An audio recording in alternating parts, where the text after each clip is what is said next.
results. Because in digital marketing, running ads is not enough. Businesses need to know which ads are working, which audience are responding, and how much each lead or sale is costing, and whether the money spent on campaigns is actually giving a good return. And that is where paid campaign strategy comes in. Hey everyone, welcome back to Simplilearn's YouTube channel. In this course on strategies for paid marketing campaigns, we will learn how paid marketing campaigns are planned, optimized, tracked, and improved to get better results from every marketing budget. We'll start by understanding the basics of digital marketing campaigns and how the conversion funnel works. Then we'll be exploring important campaign metrics like click-through rates, view-through rate, conversion rate, cost per conversion, cost per lead, and return on investment. And after that, we'll also move into landing page analysis and optimization, because even if your ad is perfect, the final decision often happens on the website. Next, we'll be looking at advanced paid campaign concepts like dynamic ads, remarketing, bidding strategies, ad spend control, and average cost per lead. We'll be also covering tracking attribution, where you'll be learning how to use tracking parameters like source, medium, and campaign terms to understand where your traffic is coming from. Then we'll move into Google Ads and keyword research. You'll be learning how to find keywords using Google Ads, how to build keyword list, how to analyze search intent, and how AI tools like ChatGPT can help filter and improve keyword ideas faster. We'll also be exploring different ad types and targeting methods, including collection ads for e-commerce brands and location-based targeting, where marketers can include or exclude specific areas, cities, pin codes to reach the right audience. Towards the end, we'll focus on budgeting and campaign analysis. You'll be learning how to divide marketing budgets across proven platforms like Google Search, Meta, also while keeping some budget for testing new channels. And by the end of this course, you'll have a very clear understanding of how paid campaigns work, how to track campaign performance, how to optimize landing pages, and how to manage budgets, and most importantly, how to improve ROI from digital marketing campaigns. Also, if you want to become a digital marketer, I highly recommend you checking out this AI-powered digital marketing certificate program from SP Jain School of Global Management and Simplilearn. Now, this is a 5-month online course that will teach you everything you need to know about modern digital marketing. And it's designed specifically for the AI era we are living in right now. The best part is you'll be learning how to use AI tools like ChatGPT, Canva, SEMrush, along with 50 plus marketing tools that companies are actually using today. Now, this isn't just theory. You'll be getting live interactive classes with real professors from SP Jain Global, work on 7 hands-on project and mentor support, and study over 15 real-world case studies. The course covers everything from SEO, social media marketing, to email campaigns, analytics, and automation. What really makes this course stand out is that you'll be getting free Meta and Google Ad credits so you can practice with. You can also run actual campaigns and see real results. Plus, they have Job Assist, the career support program that will help you optimize your profile, prepare for interviews, and also connect with top hiring companies. So what are you waiting for? Hurry up and enroll now. The course link is mentioned below. Now, before we get started, here's a quick quiz question for you. Which metric helps us understand whether a paid campaign is actually giving profit? Number of impressions, return on investment, number of hashtags, or page color? Let me know your answers in the comment section below. So yes, I will show you the platform. How does that look after? How does the platform look like?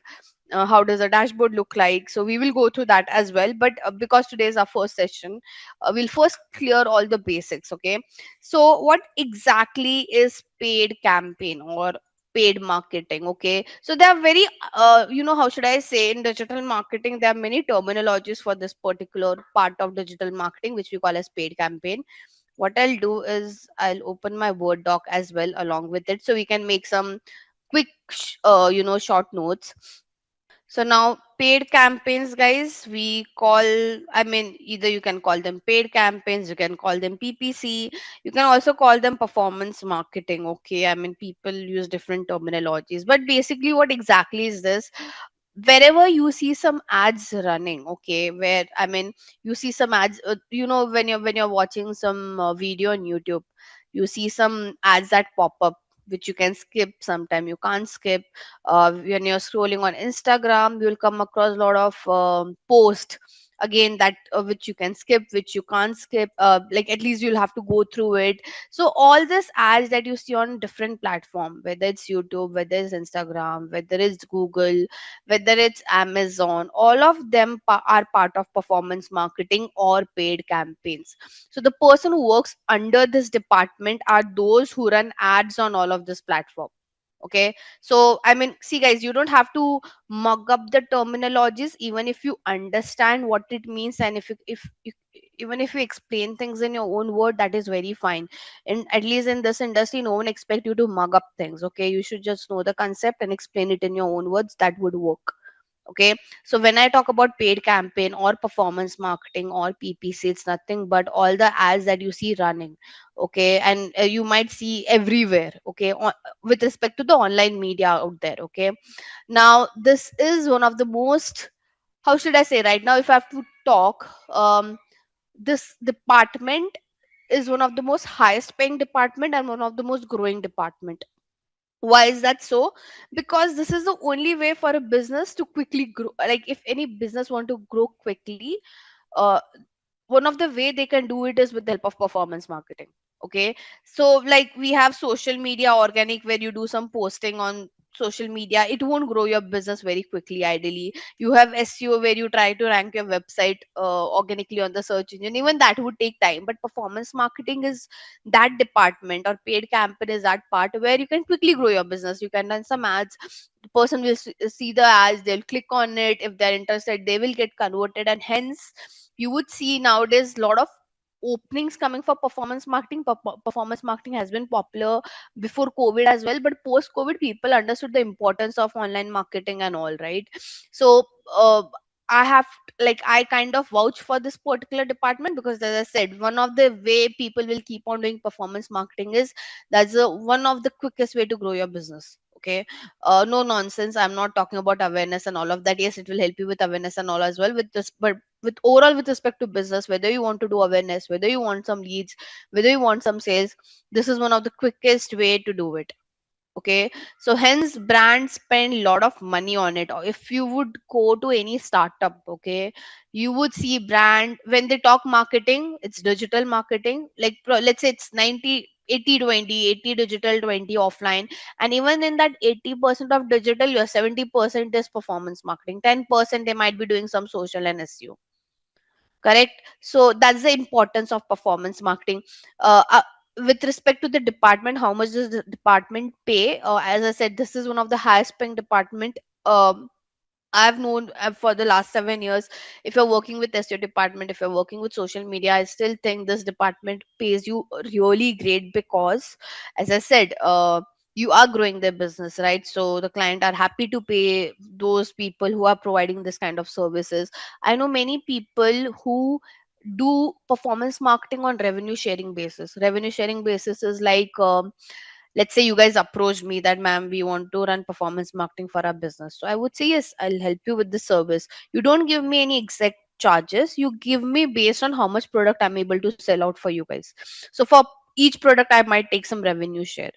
And there are people who are earning in this way. So I, like, not necessarily you have to do job, guys. You can do freelancing. And when I say freelancing, as I said, there are many different ways people are doing freelancing. The people who are taking fixed service charges, there are people who are doing on revenue sharing basis. As I said, after one time, when you get an experience, you can do consulting as well. Okay, where you get paid on hourly basis, on based on what kind of recommendations that you're giving. You don't have to ideally execute it, but you're just consulting them. So uh, this is how this particular department looks like. Okay, now when I, okay, there are no questions so far. Now when I talk about what all platforms are part of performance marketing, it starts with, the first one is search engine. Okay, so you need to know Google Ads. Okay, the most popular is Google Ads under search engine. Apart from that, yes, you have Bing Ads, you have Yahoo Ads, etc., etc., etc. Then you have social media as well. So because social media is divided into two parts, this one is paid part of social media. So you have Meta Ads. Okay, Meta Ads is nothing but running ad on Facebook, Instagram, WhatsApp, Thread, uh, and there are, you have Messenger as well. So that's part of your Meta Ads. Okay, apart from that, you can do LinkedIn ads, you have Snapchat ads, you have I mean, any social media that you could think of. Okay, Twitter, Snap, Pinterest, TikTok as well. Though in India, TikTok is banned, but if you reside outside India, TikTok is a very important platform while running ads.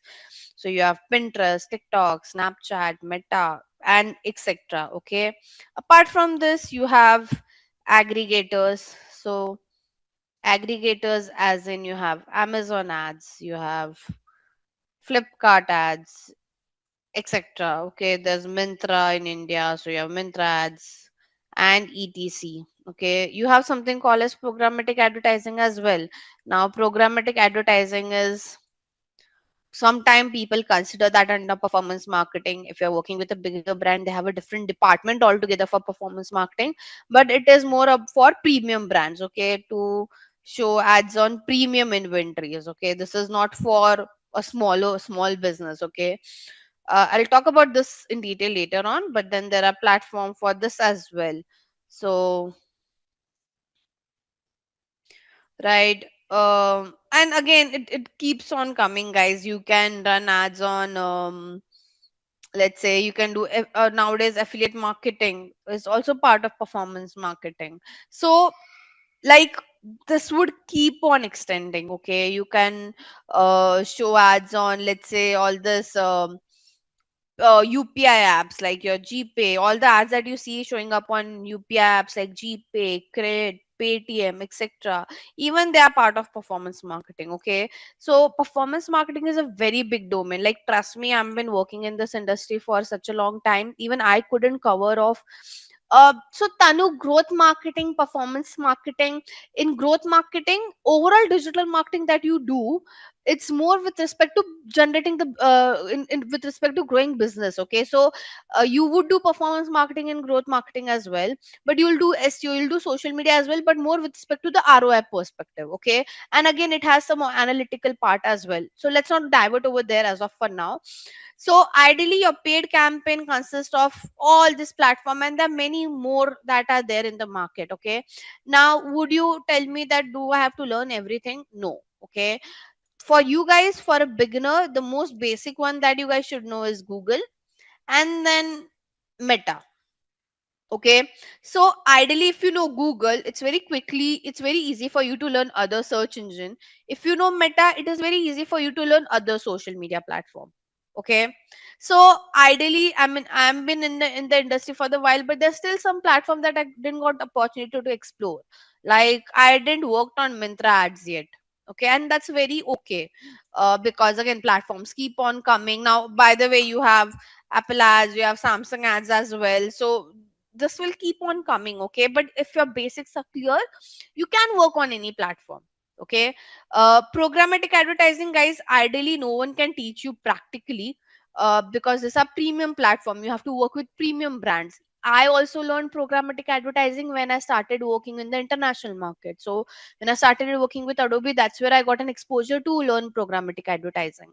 So again, this one is growing a lot, because how should I say, if anyone who's planning to, who want to create their um, career in digital marketing, I kind of vouch a lot for this particular segment, because there's a lot of demand but there's less supply of it. Okay, a lot of demand, but why less supply? Because one, people are not aware. Two, as I said, it's, you can't learn it. Like, yes, you have YouTube where you might some get some content, but practically you can't learn it, because to get access to this platform, you have to work with premium brands, right? So how should I say, there's a lot of demand of this particular department, but I see less supply, less quality supply. Again, let to be more precise out there, right? So now you have a clear picture what exactly is paid campaigns. Now, paid campaigns are run on all this kind of platform.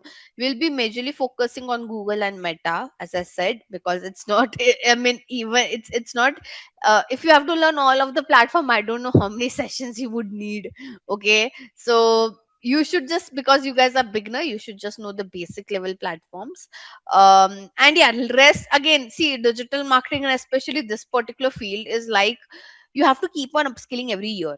As I told you when I started, every year I have to give my exam of Google, Meta, and all this platform, because this platforms keeps on changing. So what I learned, so even I did my digital marketing program very, I mean, it's been years now, but what I learned at that time and what I'm doing right now is not exactly the same. I had to upskill every year because the platforms keeps on changing. If the platform keeps on changing, you have to give exams every year. So how should I say? Every year you might have to give it. You might not, if you're working with a bigger brand, for sure you'll have to give the exams. Okay, I hope it makes sense, everyone. So you have to constantly keep yourself upskilling in it. uh, you would just learn the basics from us, and then rest it's up to you guys, that you have to keep on going, you have to keep on upskilling. I'll help you out, I'll help you guys out with some platform as well, where you can go and do some self learning. Okay, so I think we can now get started with the main picture of uh, paid campaigns. Okay, let's go back to our PPT. So we will keep on switching between our Word doc, between our PPT, and then I'll take you to the platform as well. Okay, okay. So guys, let's go with the main part. So I think I've already explained you what is paid campaigns. Okay, now why people do paid campaign, I have explained this to you in a very simple term. It's all about growing your business, doubling the ROI for the brands that you're working with, selling out their product as soon as possible, trying to reaching out to a larger group of audience. You can do remarketing as well in paid campaign, which is the best thing. Okay, remarketing, I believe you would have experienced this. So there are times when you're scrolling on Amazon, okay, let's say, and you added some product to the cart, but you didn't end up buying it. Now wherever you would go, let's say you're reading an article, you will see the same products which have been shown to, that you added to the cart. Or let's say you're scrolling on Instagram, it will show you the same product that you just added to the cart but you didn't purchase. Now in paid campaign, guys, before I get you through the platforms, let's understand this funnel. Okay, this funnel is called as conversion funnel. Now conversion funnel is basically, how do you convert the user, what are the stages, how do we convert the user. Okay, so let's say it's a skincare brand, and now she wants to do paid campaigns for it. So her strategy is ideally decided based on the conversion funnel. So what this conversion funnel indicates is that, obviously you're a new brand, so ideally you can't to push those people to buy your product. You'll have to start with awareness. Awareness is, you have to reach out to as many people as possible. Okay, then once you reach out to as many people as possible, out of those people, some of them might get have little bit of interest in your brand. Later on they will consider your brand, consider as in, like, let's say, have, like, out of 5 option, one of the option for them to buy the skincare product would be from your brand, and lastly they buy your product. Okay, so when we do whenever we run paid campaign, we follow this strategy. How? Okay, so let's say whenever we want to do awareness, we do awareness with help of Meta and YouTube, because it has video content, right? So people like watching video content. Video content gives a lot of awareness and it is very cheaper. But when I want people to buy my product, when I want to generate that end ROI, what I do, I run search ads. What are search ads? See this. So when I search for health insurance, okay, let's say I want to buy health insurance. Can you see the sponsored results by ICICI Lombard? These are all ads. Okay, this websites are not ranking organically; they are running ads. So when I want people to purchase directly, I run such kind of search ads. So hence, understanding this conversion funnel is very important, because, as I said, there are so many platforms where you can run ad. You have to find out which platforms will set well at which stage of funnel. Because we have so many platforms, we bifurcate, we try to divide them, that okay, I'll use Meta for awareness, but I'll use Google for conversion, right? Even the communication changes, right? Probably at an awareness stage, the ad that I would run will educate you on skincare. Okay, but at the action stage, my advertising communication would be more with respect to discountings or offers. Correct. So based on the conversion funnel, your platform changes, your communication changes, the products that you push, that also gets changed. So this is more part of strategy, I would say. For a beginner, they don't have to look into the strategy part, because you guys are just joining this particular industry, but you should at least know what is the conversion funnel in simple term. This is upper funnel, this both are middle funnel, and this is lower funnel. Okay, upper funnel, as I mentioned, you are doing more with respect to generating that awareness and interest. Middle funnel is all about consideration, and lastly lower funnel, which is action, is more about asking them to buy your product. Okay. Now, ideally, um there's one strategy, okay, that we follow. So uh, see, all of this we don't do theoretically, we use, as I said, because it's all about numbers, we use platform like Google Analytic and Adobe Analytic, where we track the user end to end. When I say when we track user end to end, you, let's say when you visit a home page of a brand, till your add to cart or till your payment gateway page, you do get tracked, and based on that we decide, okay, what kind of ads we need to show to you guys. So it's very personalized, guys. All the ads, most of the ads that you guys see are very personalized based on what actions you have taken. Okay, randomly no one would show ads to you guys. Okay. Now, let's start and understand the first platform, which is Google Ads. Okay, so I won't bore you guys further, but before I start with the platform, guys, we should understand some important metrics. Okay, important metrics is nothing but,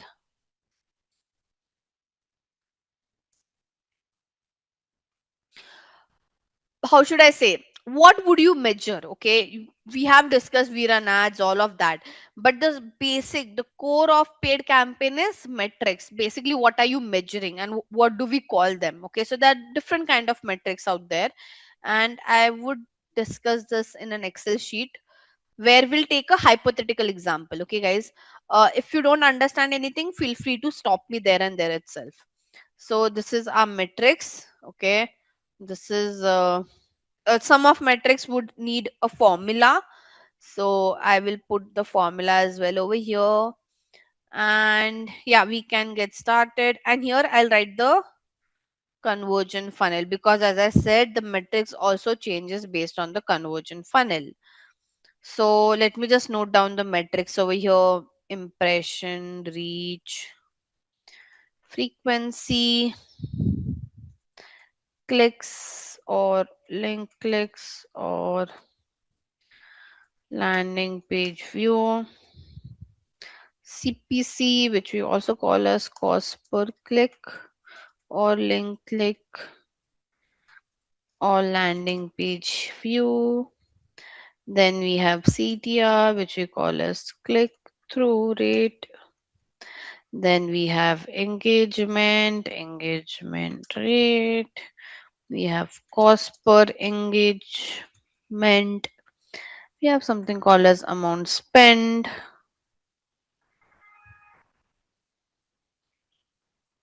So these are important metrics that you guys should know. Okay. There's also something called as, wait,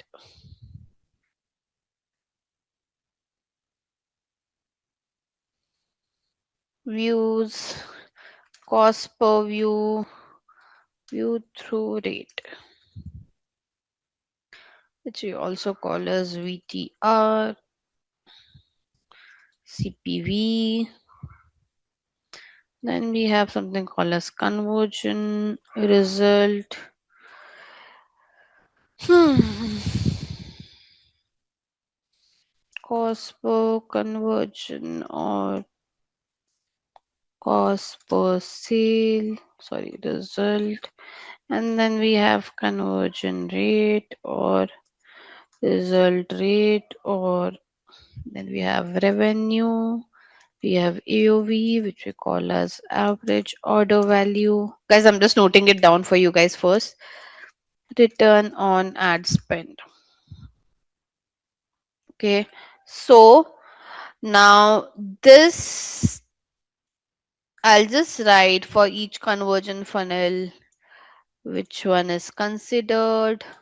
This one is for your awareness. The first thing is impression, guys. Okay, now what is impression? Impression is nothing but, I'll write an explanation over here. Okay, so number of time the users see the ad. Okay, number of times the ad has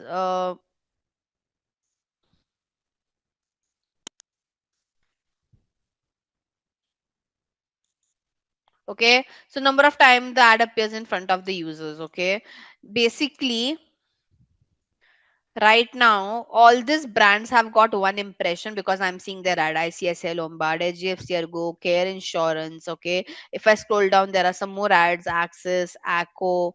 Correct. So impression is nothing but number of time a user sees your ad. Okay, then what is reach? Reach is unique users who saw the ad. So this is nothing but count of unique users who saw the ad. Okay, what's the difference between both, guys? Okay, so let's say now I will refresh this page again. Okay, I'm seeing this ad of like ICSI Lombard second time. Correct. First time I saw when I searched for health insurance. Second time when I refresh, I'm seeing ICSI Lombard's ad. So now ICSI Lombard has got two impression because two time I've seen the ad, but the reach is only one because I'm one unique user. Does that make sense, guys? Yes, no? So the difference between impression and reach is: impression is number of time your ad has been shown to a consumer. Reach is unique users who have seen the ad. So let's say right now here on the call, how many people do we have? Wait, let me check. Um, I could see there are 20 participants. Okay. Now imagine all 20 of you guys have seen the ad. My reach would be 20 because it's each one of you. But now let's say some of you might have seen ad multiple times, some of you might have seen once. So that is impression. Where we get one more metric, which is what we call as frequency. Okay, frequency is nothing. So now these numbers are very, by the way, just let's understand one more important thing over here. Okay, reach and impression can be equal. Okay, but but reach can never be more than impression. Okay, so this thing it's very important to know. So your reach and impression number can be equal. Okay, your, I'll write three conditions over here. Your impression can be greater than reach because, as I said, like my, if the impression is 10 and reaches 1, that means one person has seen ad 10 times. Okay, but it can't be it can't be vice versa. Your reach can never be more than impressions. Okay, so you would never see reach 10 and impression 1. That's not possible. Only no, when you say reach 10, that means at least impression should also be 10.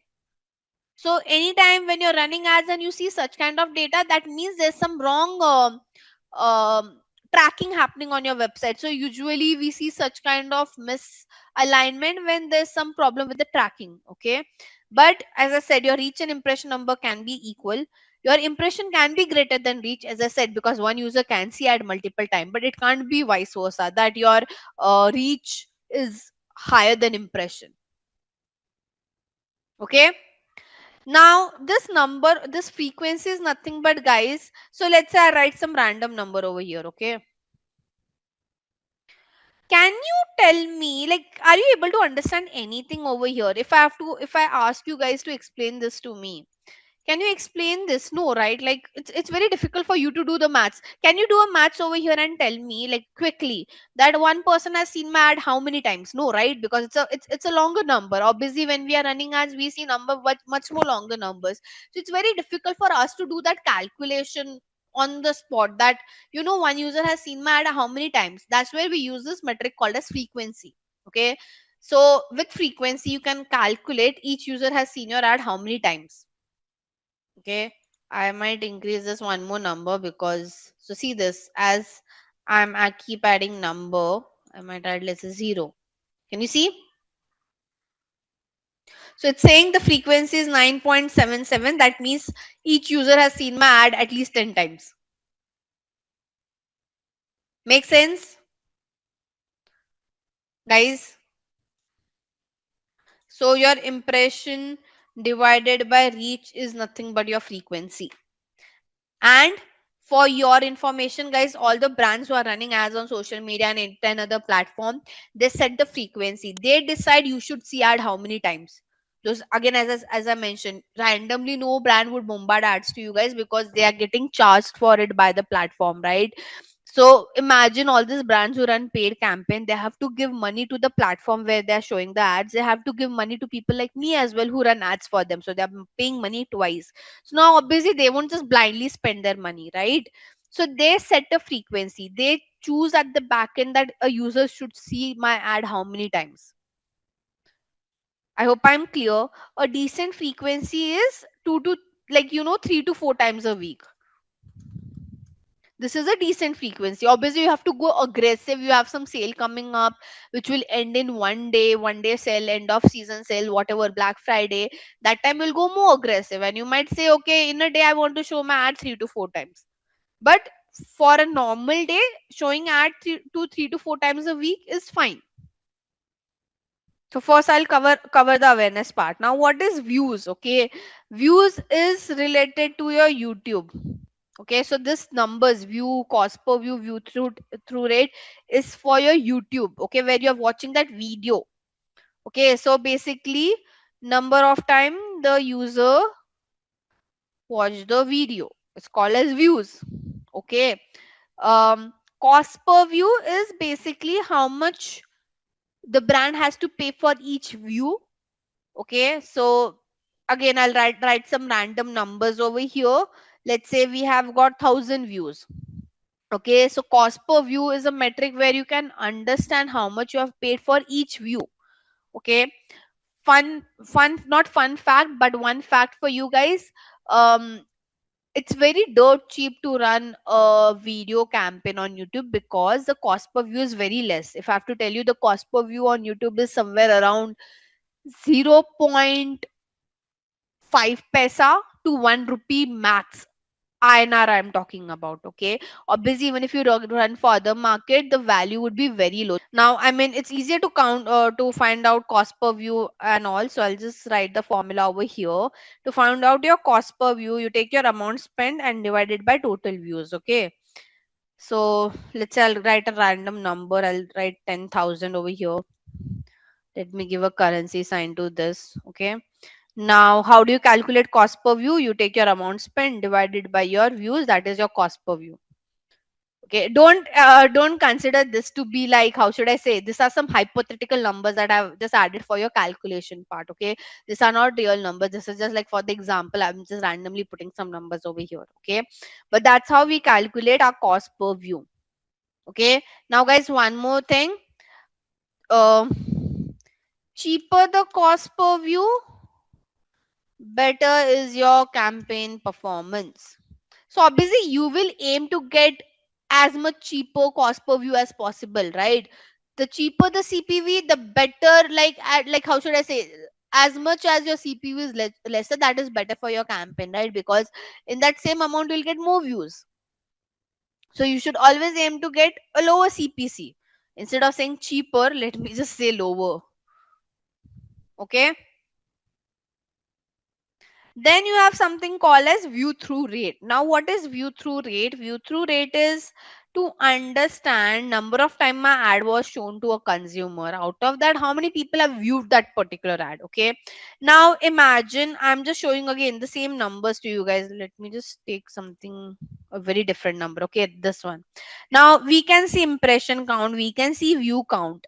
Imagine you have to explain this to your client that, sir, we have got I don't know, like 6 crore 38 lakh 38,222 impression. Out of that, we have got 65,421 views. Can that person understand anything, like whether it's a good number or a bad number? No, right? So hence we calculate with the help of this formula of view through rate. Okay, which is, how do we calculate it? You just have to take your views divided by your impression, and you have to do it to 100 because you calculate this in a percentage format. Okay, so we take our views divided by impression, and then you don't have to do into 100. You can just use a percentage sign. Now it is coming 0 because the decimal value is, you have to add the decimal. So my view through rate is around 0.10%. Okay, so higher the VTR, better is campaign performance. Okay, now right now it's very poor. If you see the number, 0.10% is like there's so many people who have seen the ad, but only lesser people have viewed that particular video. So your goal always should be to decrease your CPV and to increase your VTR. Now if I put one more number over here, my VTR would obviously increase. So that's what we have under awareness. Awareness, impression, reach, frequency, views, cost per view, view through rate. Okay. I've just wrote whatever important things you should know. If you want at the end, you guys can click a screenshot, or I can copy paste the content and put it in the chat as well. Okay. Don't worry. And you have the recording so you can go through it again. Now, let's go to consideration. Consideration is nothing but now the person knows your brand. Now they're at the stage of, let's say, I want to buy a face wash. Okay, so let's say, I was facing some issue with acne. I was doing a research that what is good for acne treatment, so and so. So that's when I was at an awareness stage. Now I have figured out what are the good, I have shortlisted 4 to 5 brands which are good for acne control. So that's what we call as consideration stage. Now in that consideration stage, the user is also considering your brand over there. Okay, now for consideration stage, guys, these are the metrics that we look after. It's better to color code so you guys can understand it in a better way. So what do I mean by click? Okay, click and link click. Like click is, even if you click anywhere on the ad, is called as click. So right now I'm seeing this ad by NCSC Lombard, right? Even if I click on this picture, it's called as click. If I click here, it is also called as click. Okay. So click doesn't assure you that the person visited your page. Okay. Now what is link click? Link click is you're clicking on link. Okay, like this is a link, this is a click. Okay. So if you click on any link, that is considered as link click. Okay, but again that doesn't assure that the user visited the page. Why? Because see this, I'll just click on it and I'll bounce back again, right? So does this guarantee that the person visited the page? No. It could be the person mistakenly clicked on that ad, or your website wasn't working. So click and link click ideally doesn't assure you that yes, the person visited the website. But landing page view, yes. What does landing page view would measure? That the person has clicked and now they have landed to the website, and at least they have spent like few seconds on the site. Observe one thing, that your clicks, your clicks is higher than link clicks, obviously, which is very obvious. And your link clicks are higher than, the count of link clicks is higher than link click landing page view. Okay, which is very obvious. There are many people who will click. Out of those, there are only some people who will do link click, and out of those, very less people will land on your site, right? So this is what we mean by click, link click, landing page view. I'll just write again some random numbers over here, guys. So let's say this is our number. Okay, I'm saying this many clicks or link click or landing page view we have got. Okay, now how do we calculate our cost per link click or cost per click or landing page, which very again is the same thing. You take your amount spent divided by your this particular thing, that's where you get your cost per click or link click or landing page view. Okay, so again I'll write the formula over here. You take your amount spent divided by your clicks or link clicks or landing page view. One more thing here also, lower the cost per click or link click or landing page view, better is your campaign performance. Ideally, you should always aim to decrease this number, right? The cheaper you get, the better it is what we are trying to say. Make sense? Then you have again click through rate is like your VTR. If you show this number to your client, we got so many impression, we got only this many clicks, it's very difficult to understand that. Good, obviously we can see the number is not that great, but when you convert into percentage, it's easier to understand for that person. Okay, and even when we present, we don't show them impression and clicks number, we just tell them what is my CTR in percentage format, so it's very easy for the other person to understand it. Okay, and again, how do you calculate it? You take your clicks divided by your impression and do it into 100. That's your CTR. Okay, now again I have to do it over here. I'll take my clicks divided by impression, change it into percentage, increase this decimal count over here. Obviously, if I improve this number, this will also increase. Make sense? Here also, higher the CTR, better is the campaign performance. So ideally, if I have to summarize, guys, your CTR and your VTR needs to be higher in percentage, whereas your CPC or CPV should be lower in the currency. Now we have engagement rate and cost per engagement. By the way, this is only for your social media. Okay, this is not for your search engine, because search engine doesn't have engagement kind of thing. Okay, now we all, engagement is nothing but, guys, your, sum of like, comment, share, etc, etc, etc on any of your social media post. Okay, so that's what we call as engagement. Number of like, comment, share, anything, any activity you do on that particular post is called as engagement. Okay, again, engagement rate is the same concept. Number of time your post was shown to the consumer, and out of that, how many people have actually engaged with it. Like when you're scrolling, you see so many posts, right?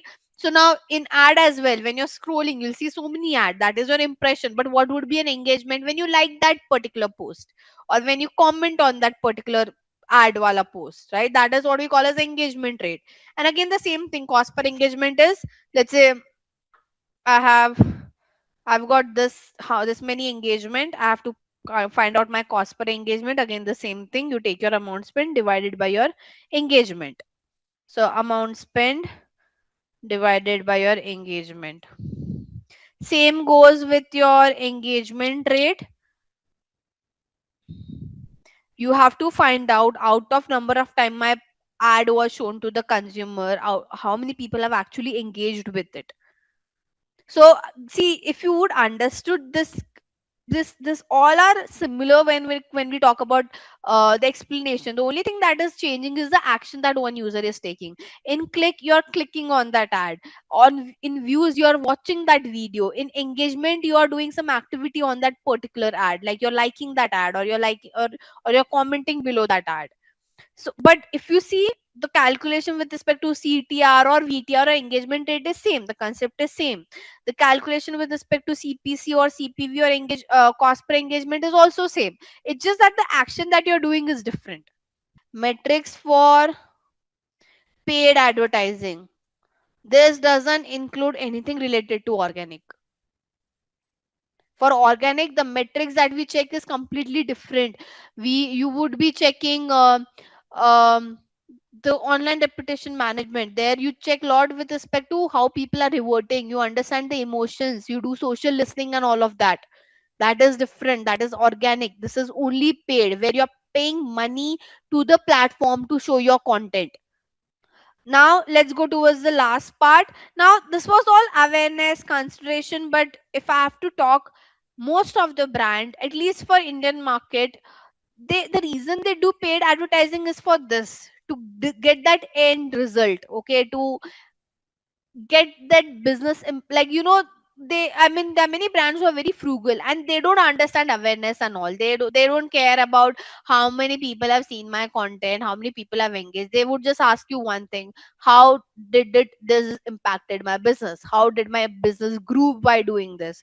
So most of the clients that you guys would meet would only focus on this particular part, because that's where you see business numbers. Okay, that's where you see how this is impacting your business. But Very important thing, guys. You have to do awareness, you have to do consideration. Why? Because if you only focus on the end result, okay, let's say you won't get audience pulls if you only focus on the consumer who already know your brand. So for you to increase your audience pool, the only way to do it is by doing some lot of branding campaign where you track some awareness and consideration. Okay, so I mean, it's very difficult for many brands to understand this, and they regret later if they don't do it. So there are many brands will tell you, guys, I'm not, I don't care about what was my reach, what was my impression. You tell me how much business did you got on the table. Yes, you should discuss this, and it is an important part. But if you don't do this, how your audience pool would increase is a question, right?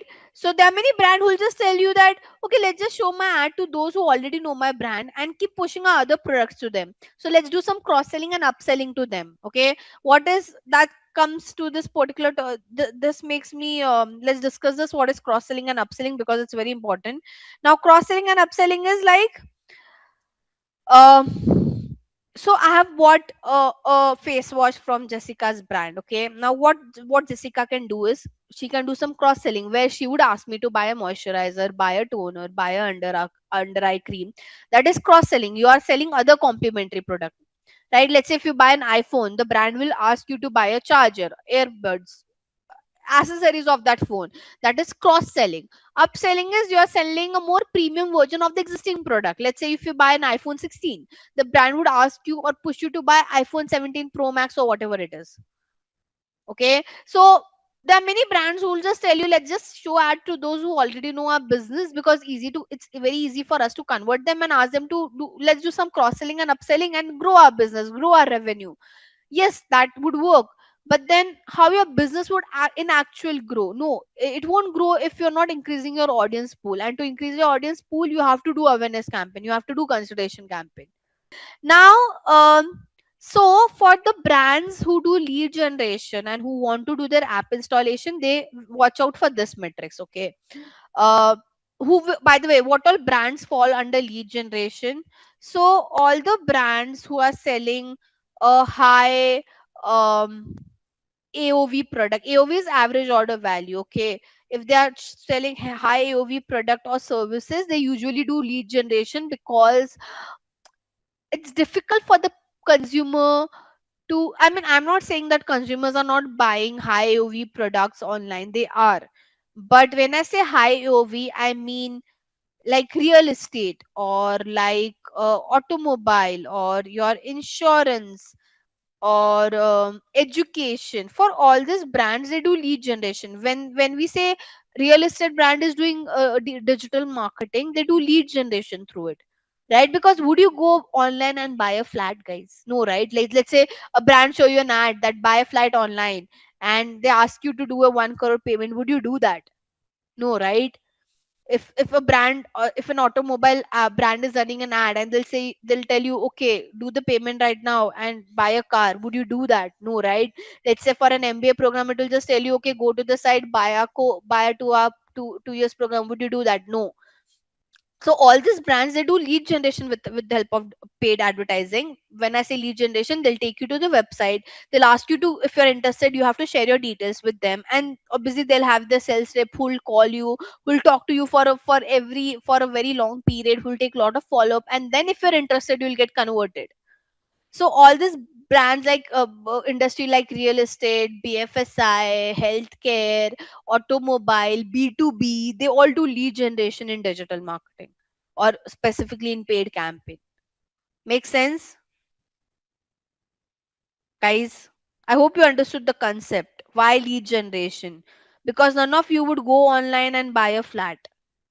Like, you won't do that 1 crore transaction, right? Like, by just seeing some pictures and like, oh, I like a flat and I'll book it online and I'll do the payment. Would you do that? No, right? Example of this, see, this health insurance person, they are doing that only. When I clicked on the ad, is it asking me to buy the insurance now? No, it's asking me just for my details. So when I fill this detail, this people will call me and they'll guide me on what are different kind of insurance do they have, which will suits for my budget, etc., etc., etc. Same, like right now I reside in Pune. So let's say if I'm searching, I want to buy a 2 BHK flat in my city. I'll search for it. Can you see Godrej property? Godrej brand is running an ad, a search ad. If I click on it, it will ask me, can you see inquire now? And here I have to give my details. They will call me. The sales rep would call me. They'll do some offline schedule, and then I'll convert. But so all these people who call you, all those brands who call you, guys, the leads that they get is from paid campaign. So that's what we have. I mean, so all the brands who are doing lead generation, they look after the stream metrics, even app install. Now it's very obvious the brands who have an app, they can only do app install campaign. Okay, not every other brand can do an app install campaign. But what exact? So hence I've mentioned over here result slash lead slash sale. Right. So when I say conversion or result, it is very different from brand to brand. For many brands, a conversion or a result would be that yes, the person went on the site and they gave their details. For many brands, a conversion would be yes, they went on the site and they bought the product. For many brands, a conversion would be they installed the app. So the meaning of conversion or results keep on changing from brand to brand. There's no standard definition for it. Okay. So again, the same concept. Basically, conversion is nothing but out of the number of people who saw the ad, and then some of them who clicked on that ad, how many people actually got converted? Basically, how many people took that end action that you wanted them to take? Okay, so how many user took the end final action that you wanted to that you wanted them to take on your site? Okay. So let's say out of how many clicks did we got? 1,21,111 clicks.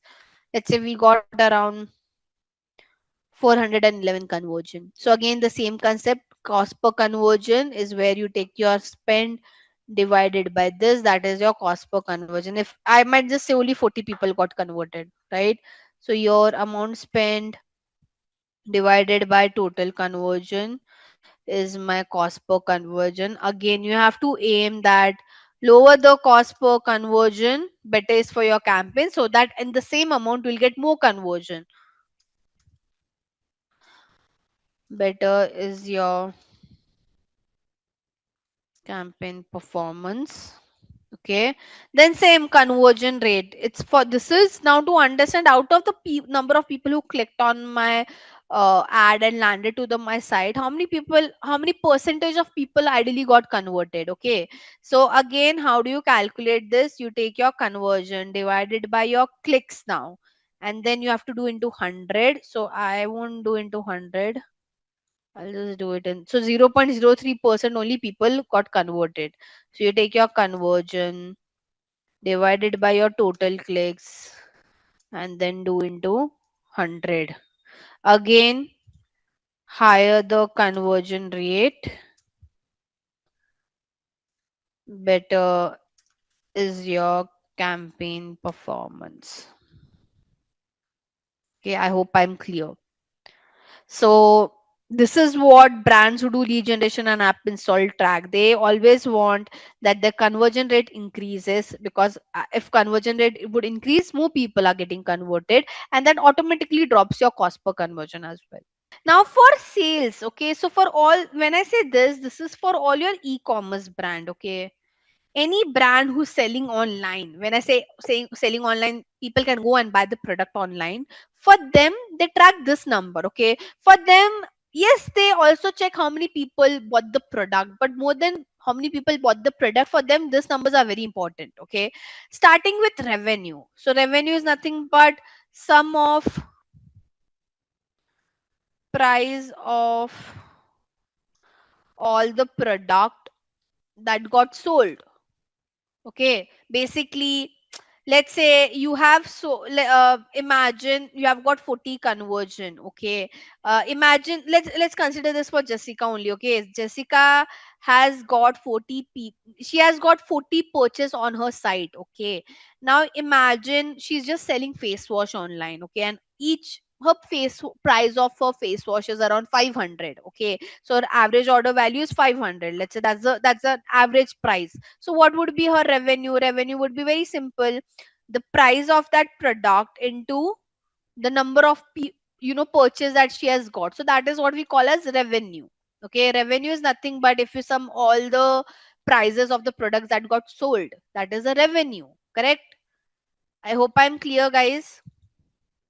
So revenue, the brand would want to see how much revenue they're able to generate. They'll also check their average order value because they want to know consumers are buying what kind of products. Okay, with average order value you understand the trend. Are people buying my cheaper product or they are buying more expensive product from my site?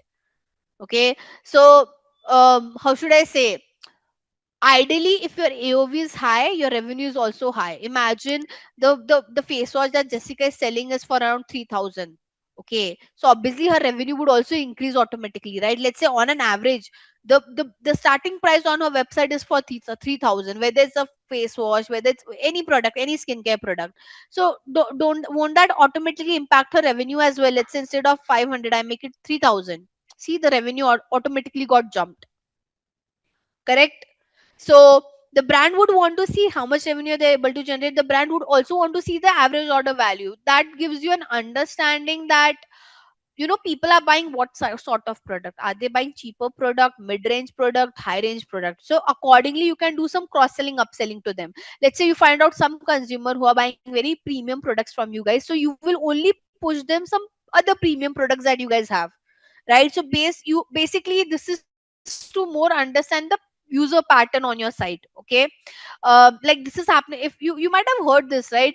At least the people who are residing in India, they are like all the quick commerce that have emerged in India, like Zepto, Blinkit and all. You would have seen they are doing this thing called as dark pattern, where they're checking, like for each person the price is coming very different. They're tracking what kind of product you're buying, and based on that the pricing is also changing for person to person, right? So all this brand, they track your user behavior on the site, and based on that they will do some cross selling, upselling to you guys. Okay, so always observe that. Now, return on ad spend. This is the most important metric for any e-commerce brand, guys. um, because this will tell you how much profitability did the brand generated by running that, how profitable it was for them to run an ad. Okay, and to calculate this, what they do is they take the revenue, okay, and they divide it by this spend. This is what we call as return on ad spend. Okay, so basically, let me just write it down over here. Revenue divided by total spend is your OS. So you might have heard this term, right? I need 1x return, I need 2x return, I need 10x return, right? It's the same thing. So basically, what this is trying to tell you, like after you have just spent 10,000, but you have got a business of 1,20,000, which is nothing but 12x of return.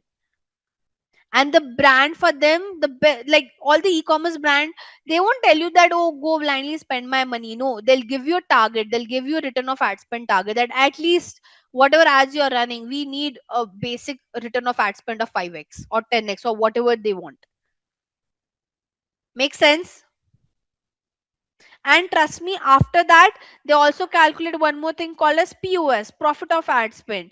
Now, in profit of ad spend, what they do, they also, so when they talk about the spend, they don't just take the advertising spend, they also take how much they have spent on creating that product, how much they are paying for the office space, how much they are paying to the employee. Basically, they want to find out the end profitability. So here, like along with the revenue, apart from total spend, they'll also add the employee cost, office space cost, price of creating the product, everything gets added. Okay, now ideally if your OS is 12, your profit of ad spend would be half of it, so it might be 6 5, whatever it is. It will be lesser only, right? Because you're adding so much costing, other costing as well. Yep. Starting with, I'll start with the good website. Obviously, it's Maisha by Isha. I'll tell you what makes Maisha by Isha stand apart. Okay, for some of them, it might look very overwhelming. Yes, it is because they have so many products. Okay, but guys, it's e-commerce. Okay, e-commerce. I mean, you go to Myntra, you go to Amazon. That is also in a similar way because they are selling so many products. It will look overcrowded only. Okay, I mean, for a brand who's selling so many different products, it does look overcrowded. I mean, Amazon also would look in a similar way. Myntra would also look in a similar way. Flipkart would also look in a similar way. So I won't say that's a negative point. That's like, how should I say? That's how like a default e-commerce looks like. So we can't say that, oh, please make it less. No, right? But if you even if you see this, though it is so the first thing, they have followed what the brand shows. It's very Pinteresty website. If you would have seen, like if you see their banner, the color tone, the designs and all of that they have created, they always think more of like on a Pinteresty vibe. Their brand is all Pinteresty vibe, if you would see. Okay, so that's what they have tried to maintain. Even if you see the backdrops that they have used for their clicking their product pictures, that is also very like, how should I say, it's more of like an aesthetic website that they're trying to create. Okay, which is not bad at all. Correct. I like, as I said, someone have already mentioned, the categories are well shown over here, which is also good. It's easy for someone to understand what all do they have. Correct. Good banners. I mean, I must say the banners are really great if you would see that way. Correct. The new arrivals, what are the new launches that they have done, they are showing you specifically over here. Watch and shop is a very good thing, guys. I like, they have integrated the way Myntra is doing, where they're showing, the influencers who are buying the product. So it's again, one is that you're seeing the product, one is like where you're seeing influencer wearing it, how it would look like. So that also creates a very big difference. Correct, because it's e-commerce. Again, what that brand is all about, they have mentioned to they have thought to mention about it as well, like what do they stand for. Okay, they're handcrafted, handmade, local artisan. Nowadays people are very like, they are showing the video how the local artisans are working, so that's very important for them, right? Again, spotted, very important. Nowadays people buy what influencers buy, so they have make sure all the big celebrities in India who have bought from them, they are showing their pictures over here. Okay, that's what I liked. Then obviously what the customers are trying to say. Last but not the least, whatever the other USPs are, top notch support, secure payment, they have a chatbot, which ideally all the e-commerce should have. So a good landing page, I would say. Now, as I told you, checked one product specific page as well. Okay, so now even if I go to a category page, this is a category page. Now, even in the category page, you would see they are showing review, pricing. It's a decent category page, right? Now, if I go to a product specific page, one very good thing, this thing, no one who have mentioned about this. I'm not sure how many of you went, but they have added video on how this product would look on anyone who is using it. Apart from that, if you see their description, okay, the care, because it's a handmade brand, local artists and all of that, they are telling you how can you take care of the brand bag as well, because they're expensive if you see as per the Indian market. Okay, now again, like all the discount, international shipping, 10 other things, testimonial, that is there. But what I like is they're very how should I say, transparent. That's the word, right? They're very transparent with respect to the product and all. Correct. So that makes, I mean, ideally the website is very aesthetic, and obviously social icon is very but obvious that every brand would have. Okay. Now the second ranking is Inji. Inji is simple, which is good. Having a simple website is not a problem. But as I think Jessica started with saying, it's too simple, which is where she's correct. I mean, it's a clothing brand, guys. How, I mean, okay, tell me, what does this banner indicate? Can you understand what this banner is trying to show? Yes, it is trying to show some prints to me, but I can't understand this banner other way, right? Like, for a global, if they're promoting this in the international market as well, how one would understand what the brand is all about? Secondly, I mean, I can't imagine now. Yes, they have used some mannequin, but still, I mean, you're a clothing brand person. I would want to see how this color would look on different, this particular top, or this color would look on different tone, different shape. Correct. So that's the bare minimum that they should have done. But as I mean, the overall insight for Inji is that it's too simple. Even if they keep model, I think it's a good website because it's very clean, it is very clear. So that's a good thing. And now Per Patola, so one, like, Third is pair patola, starting with when you open the website, the brand logo, the brand color, nothing matches. It's very cluttered, it's very haywire. Even if you see this banner, guys, the banner is cropped out. If you would have observed, their main banner, their main picture is looking cropped out for me. Does that show a good image in front of the consumer? No. Like, how this can be cropped out? How? Why the CTA is in this some different angle? This is your main banner. This picture would decide if the user want to scroll or not. And when I see this, I don't want to scroll further. Right? Where is the brand color getting followed? I mean, if you see the brand logo, it's some purple, something is going on there. Here the color is different. I understand the product color can be different, but at least it should be somewhere the brand color should be followed, right? So the problem with pair patola is the first impression is wrong. How should I say? Your first impression is last impression, and for a website, the first impression is the topmost banner that they use. Hence, for Maisha, people would scroll because their banners are really great. They have a carousel banner where they're showing all the category. So if this disappoints, there's a good chance a person will get disappointed and they won't scroll down. Same goes for NJ because the first banner is so bad. I mean, what one should imagine, the person would not want to scroll. Correct. So this decides do I want to scroll further or not. Right. So yes, they are showing some of their bestseller. Again, this does at least this could have been in purple. If the website logo, main logo is all purple, something that I could see, then it should be followed, right? They are not following it anywhere. Even if you see the background picture is very different. If you would have seen Maisha, they have tried to have a similar kind of background picture. Even that matters because that gives you that, how should I say, similarities on the page.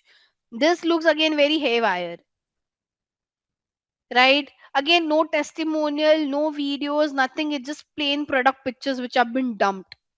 So you have to guide them. Okay, this should be here. This is how the color. This color would might go well. This font size would might go well.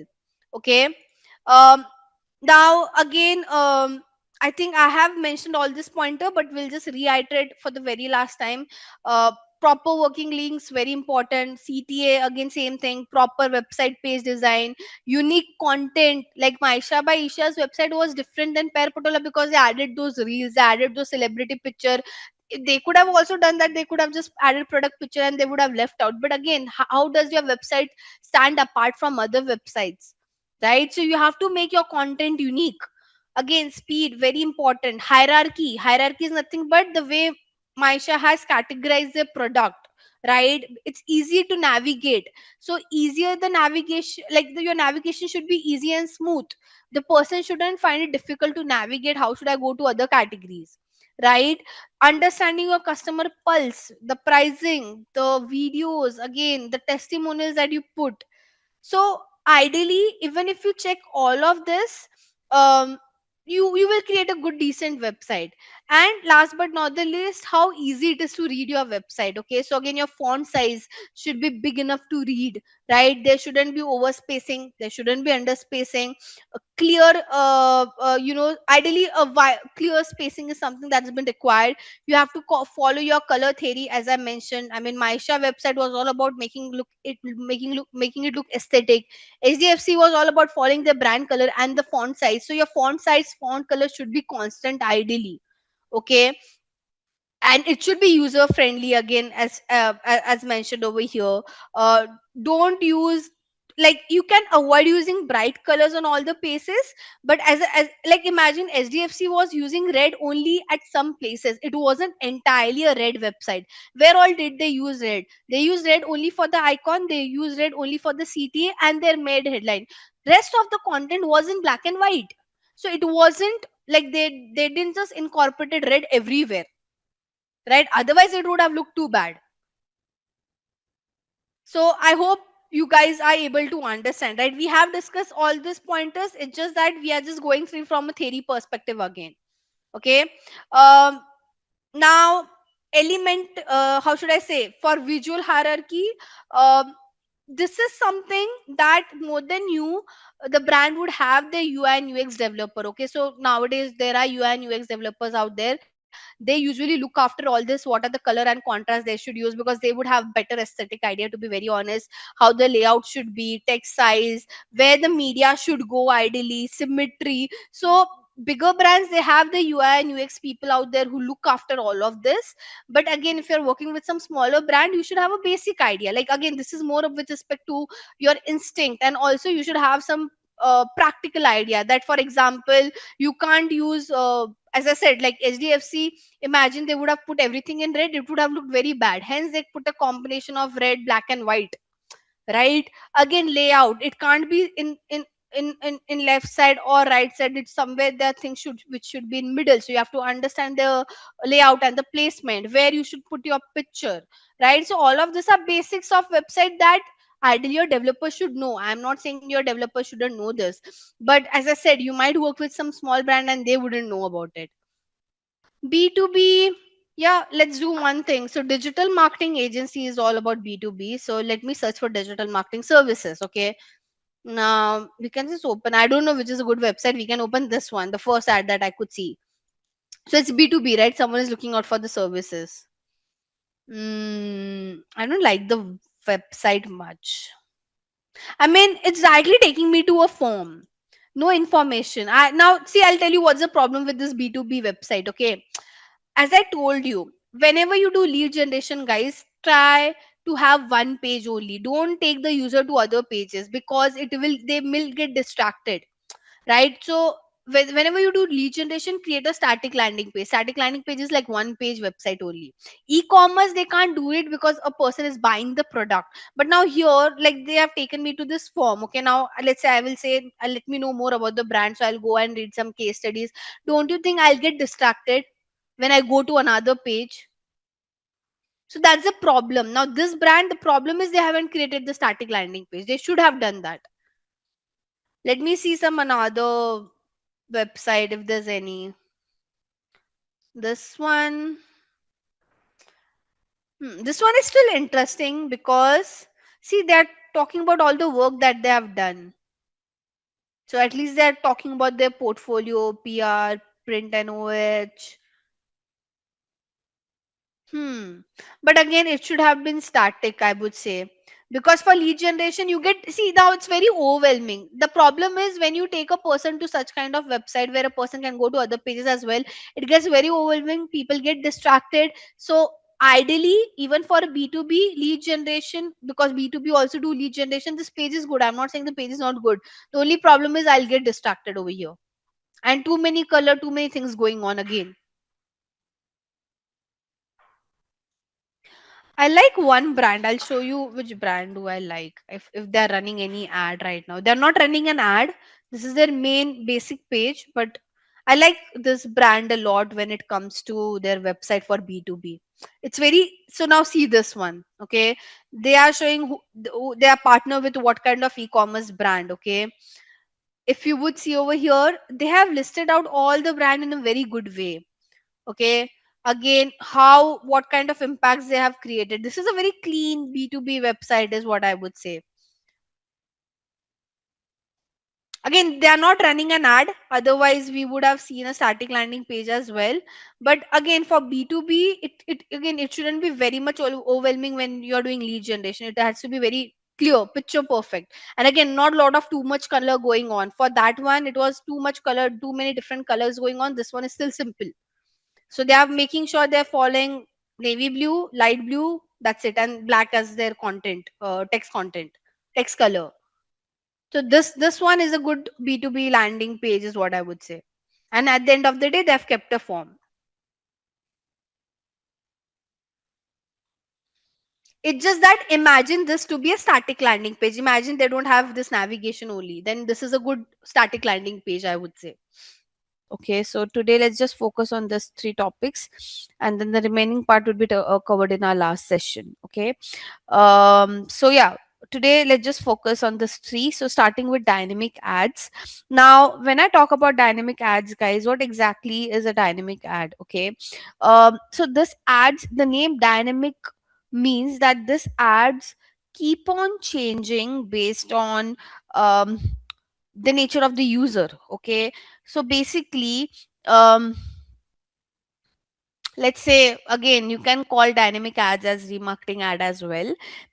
So based on, how should I say, um, the kind of product you check, the kind of category you check for any particular brand, what the kind of details that you check for any brand, okay, based on that, that brand will personalize ad for each of their consumer, and that's why this ad is called as a dynamic ad. Okay.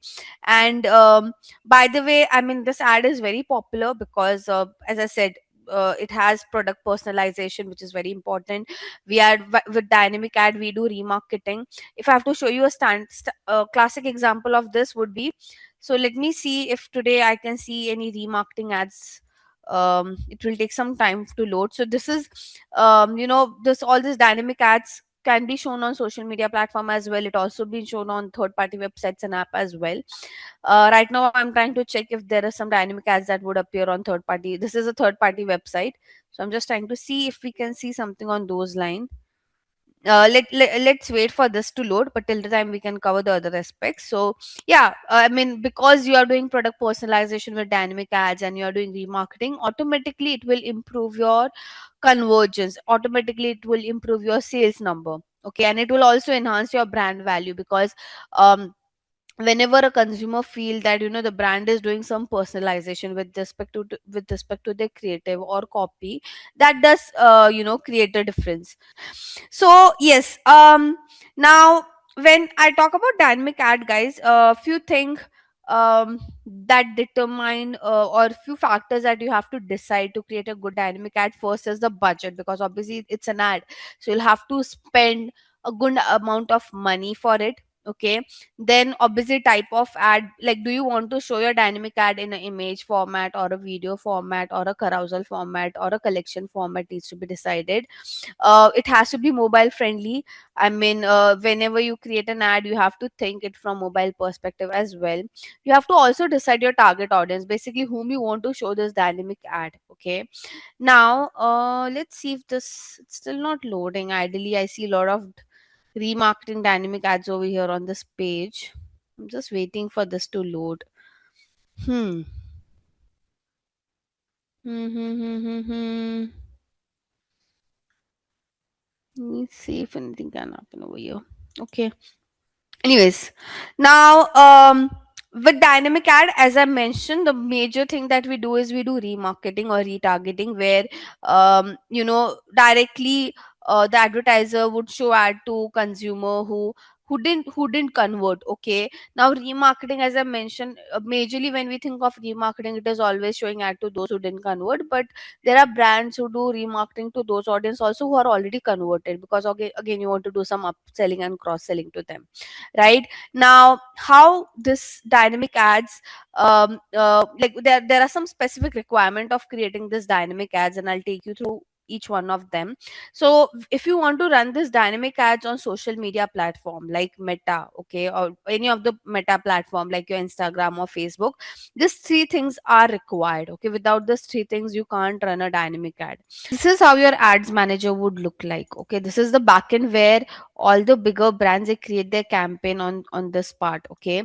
So by the way, in future, whenever you want to access ads manager, what you can do is you can just log into your Facebook account. Okay. You all would have a Facebook account, and in your Facebook account, towards this opposite side, I mean towards this corner, you would see this ads manager section, and this is where you can access the backend. Now this backend is nothing but, this is where all the big brands create their campaign.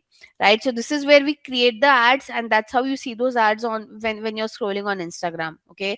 This is the tool where you can create ads that you want to show on Instagram, Facebook, WhatsApp, Thread. Okay. So all the platform which have been owned by Meta, and you want to show ads on those platform, you have to access this ads manager. Any one of you can access it. You just need a Facebook account. As I mentioned, whenever you log into your Facebook account, towards this corner, you'll see an option of ads manager. You just have to tap on it, and it will take you to a backend like this.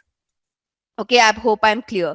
So this is what I mean by ads manager. Now, so you to run a dynamic ad, you need ad manager. Apart from this, guys, you need a very important thing called as Facebook Pixel and Facebook Software Development Kit. Now, Facebook Pixel is for website, and your Facebook Software Development Kit is for your app. Okay. Now, what exactly is this?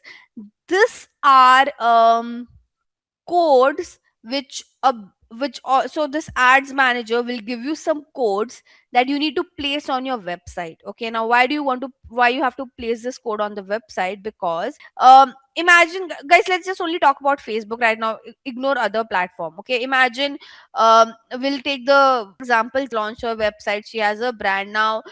She would be starting running ads on Instagram, right? So before she starts running ads on Instagram, she should place this Facebook pixel on her website. How she would do this? Okay, okay, this is your ads manager. You have to go to your events manager, okay, and that's where you get your Facebook pixel code. Okay, so the job of Jessica would be to go over here, get the code, and give it to the developer who created her website. Okay, so here she would say website. There's some glitch right now, guys. Yeah, so guys, you as you go to the event manager, it takes you to a page like this. Okay, and here, let me. So you will go to data set. Okay, and here it will give you an instruction that set up metapixel. Okay, so here you have to say see instruction, and can you see this copy base code? Okay, so you have to copy this. You have to copy this code. So Jessica will have to copy this code and put it into a notepad, because she has to send it across to the developer. Okay, and she has to paste it over here. This is what the metapixel code looks like. Okay, so this is your first code. Now, while Jessica would give this code to the developer, Jessica also have to give them the instruction of where this code needs to be placed. Otherwise, how would the developer would understand? So just below the code, they have given you the instruction as well. Okay, so ideally the code that I've copied right now, okay, this code is called as, either you can call this as a base code or page view code. Okay, this is what we call, this is the name of this particular code. Okay, and here they have given you an instruction, if you could read. So it says paste the metapixel code between the head start and head end. Now I'm not sure how many of you know the coding language, but like, at the back end of the coding there's something called as head start and head end, and you have to put the code between this head start and head end. Okay, and it needs to be added on all your website pages. Okay, because you want to track the entire user journey, right? So it's not that you'll just put it on one page. Every page of your website should have this code.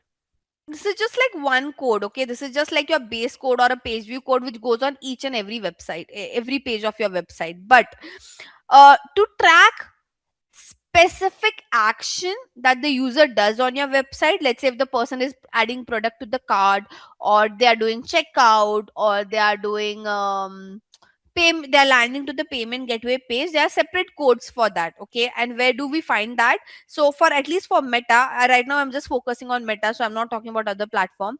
What you should do is, on Google you have something called as I'll give you this link, you guys can bookmark for your future help. So you have to go to this article which gives you standard event codes. Okay, standard event codes are nothing but if you want to track specific action that the user does on your site. Okay, I'll give the link over here in the chat, so you guys can please bookmark this for your future reference. Okay, now how the standard event code would work, can you see there's a table? So there's website action and there's the name of the they have given you the code link. Okay, so let's say if I want to track add to cart, this is the code I have to give to the developer. If I want to track add to which, this is how I have to give the code to the developer. But I can't give one line to the developer and ask them to place it. No, this is not how we do it. Okay, so just below this table, they have given you the instruction on how to give this particular code. Okay, for example, Jessica want to track how many people would do add to cart. Okay, how many people from the ad are going to the website and doing add to cart? So what Jessica will have to do, Jessica will have to copy this code. Okay, and on her main code, this is her main code, just below this line of page view, she has to say enter and she has to put this line, and this makes her code. Now this code is not her page view code, but this is her add to cart code. So below this table they have given you the instructions. See this particular part, can you see? So whatever things you want to track on your site, you just have to do one thing. You have to come to this site, refer to this table. Let's say now Jessica want to track how many people have bought the product. So she will copy this line, and instead of add to cart, she would put this across. Now here one thing she'll have to change is the currency. Like if she's doing some this website is made for India location, she'll have to keep it INR. If this is for US, she'll have to write USD. So currency is something that she'll have to tweak. I mean, you can't just blindly trust anyone, right? Like someone would just tell you, yeah, yeah, we have placed the code. You can start running your campaign. This is not how things would work. So she'll have to cross check if the codes are placed or not. Now, how Jessica would cross check, because she doesn't know anything about the website's backend, right? I mean, let's say she has no idea about how the website was created. So if she doesn't have idea of website creation, she can't even do cross checking by going towards the backend of the coding, right? So in that case, Jessica will have to install this Chrome extension called as Meta Pixel Helper. Okay, so this is a Chrome extension that she'll have to install. Here she has to say add to Chrome, add extension. Okay, so it's added over here. I'll just, it's already pinned, so no need to pin it. Yeah, let me just pin this. Now, how this Chrome extension would work? Okay, we can take any random website and we can check if that website has metapixel code or not. Okay, so I'll go to, let's say I'll take one brand name which is called as Mintra. I'll go to their website to see if their website has meta codes or not. Okay, can you see? So with this Chrome extension, we could see yes, they have meta code added on their site. And by the way, they have two different code because this ID is different. So basically, every meta ads manager would have a different pixel ID. Okay, this ID is would be different for every ads manager. For example, see this number is different. This number is different. The code that I have fetched out for it, the pixel ID is also different. So where's my pixel ID? This one. My ending is 583. Okay, for them the ending is what? 159865. So let me just give you an idea how it works for e-commerce. Okay, so as I told you, this code, the first code that we got from the platform, the page view code, if you remember, I told you it needs to be there on each and every page of your website. So what she can do, she can randomly go to 5 pages and she can go and check if the page view code is there or not. Okay, so yeah, we can see the page view code is there. I'll again randomly go to any other page to see if the page view code is showing up or not. So it's there, right? Makes sense. So randomly she can check like this. Now apart from page view code, as I told you, let's say Jessica has also given add to cart code. Jessica has also given view content code. Basically view content code is given to put to fetch data of what are some specific product pages a user have visited, right? So now she will have to check if the view content code is firing or not. So clearly she can see, right, view content code is also showing up. This green tick mark indicate the codes are placed properly. If you see this in red, that means there's some problem with the code. Okay, now what I'll do to check further if the add to cart code is there or not, what I'll do, I'll try to add one product to the cart and see. So I have sent add to cart. Can you see there's an add to cart code that got fired over here with all the detail of the product? So the price of the product, everything got fetched out over here. Can you see this? Similarly, when I'll try to do further process, like I want to now buy this product, I have to check if the code is firing for the payment page or not, if the code is firing at the checkout page or not, did the code fired at the thank you page or not. So this is a use case of this Chrome extension. It will help you to see once the developer plays the code, is it getting firing, if is the code getting fired properly or not, and if the tracking is happening properly or not.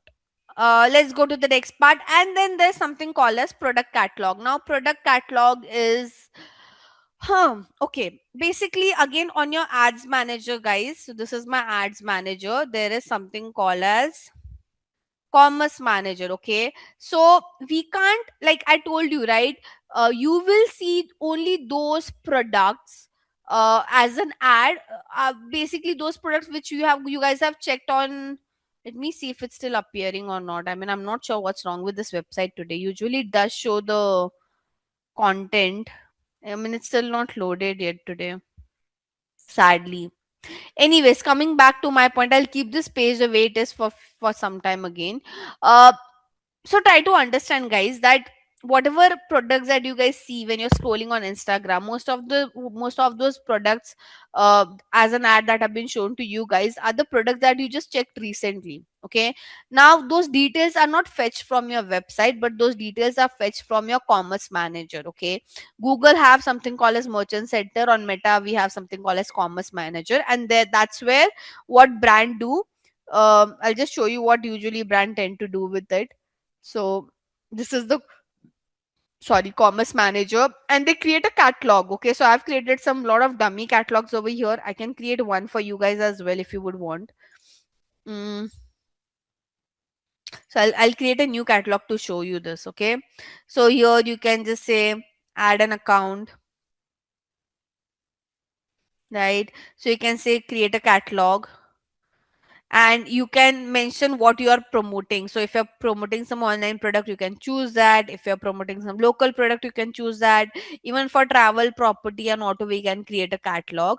You have to give name of the catalog, like what would you call this catalog. So whatever your business name is, you can write that. Right now I'm just writing XYZ. Okay, this one is a bit technical, guys. Even if you know, I am just showing you this to understand the context. Not, no one would expect you to create a catalog because it's too technical for a beginner to get into it. And then here, ideally what we do, we manually, either we can manually, so whatever products that we are selling on our website, all the product detail needs to be there on the catalog as well. Okay, so from this catalog, those customized dynamic ads have been shown to a consumer. It is not fetched from the website. Now either you can manually add the product detail if you have very less product, or you can connect your website to your Meta Ads Manager account. Okay, whatever you guys are comfortable with. Okay, and we can see again, you need, as I said, you won't be able to do it. You will have to take the help of your developer to work on this, right? So here, if you would see, if I go to product, I can manually add my product detail. Okay, so there's an option to manually add it or connect to my website. So let's say I will say I want to manually add it. See this. Okay, I have to give all this detail about my product. So I have to upload my product picture, I have to give the title of my product, its description, its URL, the pricing of the product, if there's any sale price, what category does it fit into, is it a new product, old product, is it available, what is the status, the name of the brand. Each and every detail of that product needs to be added over here. Let's go to the next part, right? So I think I've already discussed what is a product catalog, and I have already talked about all the details that the product catalog will have. You have to give all end to end detail about your product in your product catalog. Okay, now I think we have discussed Facebook Pixel and Facebook SDK as well. It's just that I've shown all of this practically instead of going through PPT. Now once you do this, okay, once you do this entire thing, like once you put the code on your website, you create your catalog as well, you have created your product catalog as well, the last thing, the last final thing that you do is create your campaign. Okay, on your ads manager account, I'll show you how does the campaign creation looks like. Okay, so I'll show you how does this look like on the platform. So we'll go back to our ads manager. I'll close all of this link because it's not required. Okay, so what we'll do, I'll create a dummy campaign, guys. Once you do all the process, so ideally whenever, let's say, the whole point is, guys, imagine Jessica want to run a campaign on Instagram. She'll have to first place the code on the website, she'll have to make her catalog ready, and after that only she can sit and work on creating her campaign. Okay, so first would be setting up the pixel, then creating the catalog, and then coming and creating the ad campaign. Okay, now to create the campaign, this is a dashboard that we use. Here she has to tap on create. Okay, I'll just show you the important pointers of campaign creation, guys. We won't go much in depth because it will be otherwise again too overwhelming for all of you. So here, Jessica will have to choose what's her objective behind running this ad. Okay, what she wants by after with respect to running this ad. Does she want some awareness, or she wants some traffic, or she wants some engagement, or she want to generate lead, or she want to do some app promotion, or she want to sell her product. Okay, basically the platform is asking you what is your goal behind running this campaign. Okay, and you have to select the right goal. Let's say in case of Jessica, her goal is to run a camp. The reason she's running this campaign is because she wants people to go to her website and buy her product. Okay, so she would say sales over here, and she can say continue. Okay, now here she'll have to write her campaign name. Okay, so when I talk about writing a campaign name, guys, it won't impact your performance, but imagine your Meta Ads Manager account will have lot of campaigns running. Okay, so it gets very confusing if you don't follow proper nomenclature. Okay, ideally, let's say you have thousands of campaign running on your dashboard, how would you differentiate what campaign did you set up for what purpose, right? With the help of the name. So hence you can create your own naming convention, which is not a problem, but just give a very descriptive name. So in future, if you want to see the performance, you can, with the name only, you can identify what was the reason behind setting up the campaign. Okay, now let's understand this. Let's take an example that this brand that Jessica has is a premium sneaker brand. Okay, let's say hypothetically. And the name of that brand would be whatever XYZ. So you can mention the brand name, right? You can mention the objective behind this running this campaign. So it was sales campaign. Following that, you can mention in which month you are setting up the campaign. So we are setting up this in the month of Feb 2026. So you can just write a name like this. Okay, now, as I mentioned, I won't take you through all the settings. I'll just take you to the important settings that you guys should know. Okay. Then the budget part. Now, this is where Jessica will have to let the platform know how much she's willing to spend. Okay, for this particular advertisement. She can, like, if she wants, she can put a daily budget, she can put a lifetime budget as well. Lifetime budget is like if she's running this particular advertisement for a longer duration, so in total how much she would want to spend. Daily budget is like on daily basis how much she would want to spend. So let's say she just want to spend 100 bucks, she can put that as well. Okay. Okay, then we have something called as bidding strategy. For bidding strategy, I would discuss later. We anyways have a, after this we will be discussing bidding strategy, so right now I won't talk about it. Okay, now this one is very important, special ad category. So guys, if your brand falls into any of this category, you have to let the platform know about it. So if Jessica is promoting any finance related product or service, or she's promoting anything related to employment, or anything related to housing, or anything related to election, she has to disclose this to Meta. Okay, can anybody guess why? Like, why just for this four category Meta is asking you to disclose this to them? Because here you can't see any other category, right? There are only four category that's mentioned, which is part of special ad category. So anyone who would want to guess that, like, why these four categories are called as special ad category, right? So just for this four category, Meta will put some restrictions on the targeting, that okay, you can't target this age group, you can't target this audience, because again they are the one who might get influenced by your ad. Okay, and they are not the right audience. So if you are promoting any of this category, please mention it. Okay, can you see requirement differs by country, because country to country with respect to politics and all, there are a lot of restrictions. So it's better to disclose it over here itself. Okay, then once you put all the details at the campaign level, you have to move to the ad set level. Now here in the ad set level, guys, we will choose whom we want to show our ad and where we want to show our ad. Okay, so starting with your destination. Okay, here you have to choose that once the user sees your ad and when they click on it, where you want to take them to. Okay, so ideally, I mean, you can now, as I told you, it's not necessary you have to take the user to the website. You can take them to app as well, you can take them to your messenger as well, you can give them a call number as well. Okay, obviously, but the most popular one is website. Okay, so conversion location is once they click on your ad, where would you take them to. Okay, performance goal is what do you want to achieve by running this ad, as I mentioned. So do you want as many conversion as possible, or do you want lot of landing page view, or do you want link click, or do you want reach, or do you want impression? I think I've discussed all these metrics yesterday, so you would know meaning of each one of them. Now for us, we clearly, the reason Jessica started creating this campaign was she want to sell as many product as possible, right? So her conversion goal should be maximize number of conversion, right? She doesn't matter what is the landing page view, link click, reach, impression doesn't create any impact, right? Her main focus is conversion, so she should select this, right? So you have to, these two options are very important. um I'll again talk about this later, attribution model and all. We have a separate topic for that, I won't discuss this here. You can put your start and end date, when you want to start your campaign, when you want to end your campaign. Let's say you want to stop this campaign on 20th, put an end date, okay? Why is this important? Trust me, there have been times when we get so busy with our work. Let's say I had a sale running up, okay, and my sale would end tomorrow, okay, but I'm so packed up with work, I might end up forgetting pausing this campaign, and my sale, everyone would see, still keep on seeing my ad which says 50% off, 50% off.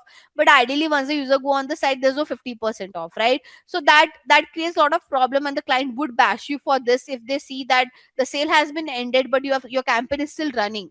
So in that case, always put a end date, so even if you forget to pause the campaign, the platform will automatically pause this campaign based on the end date that you have chosen.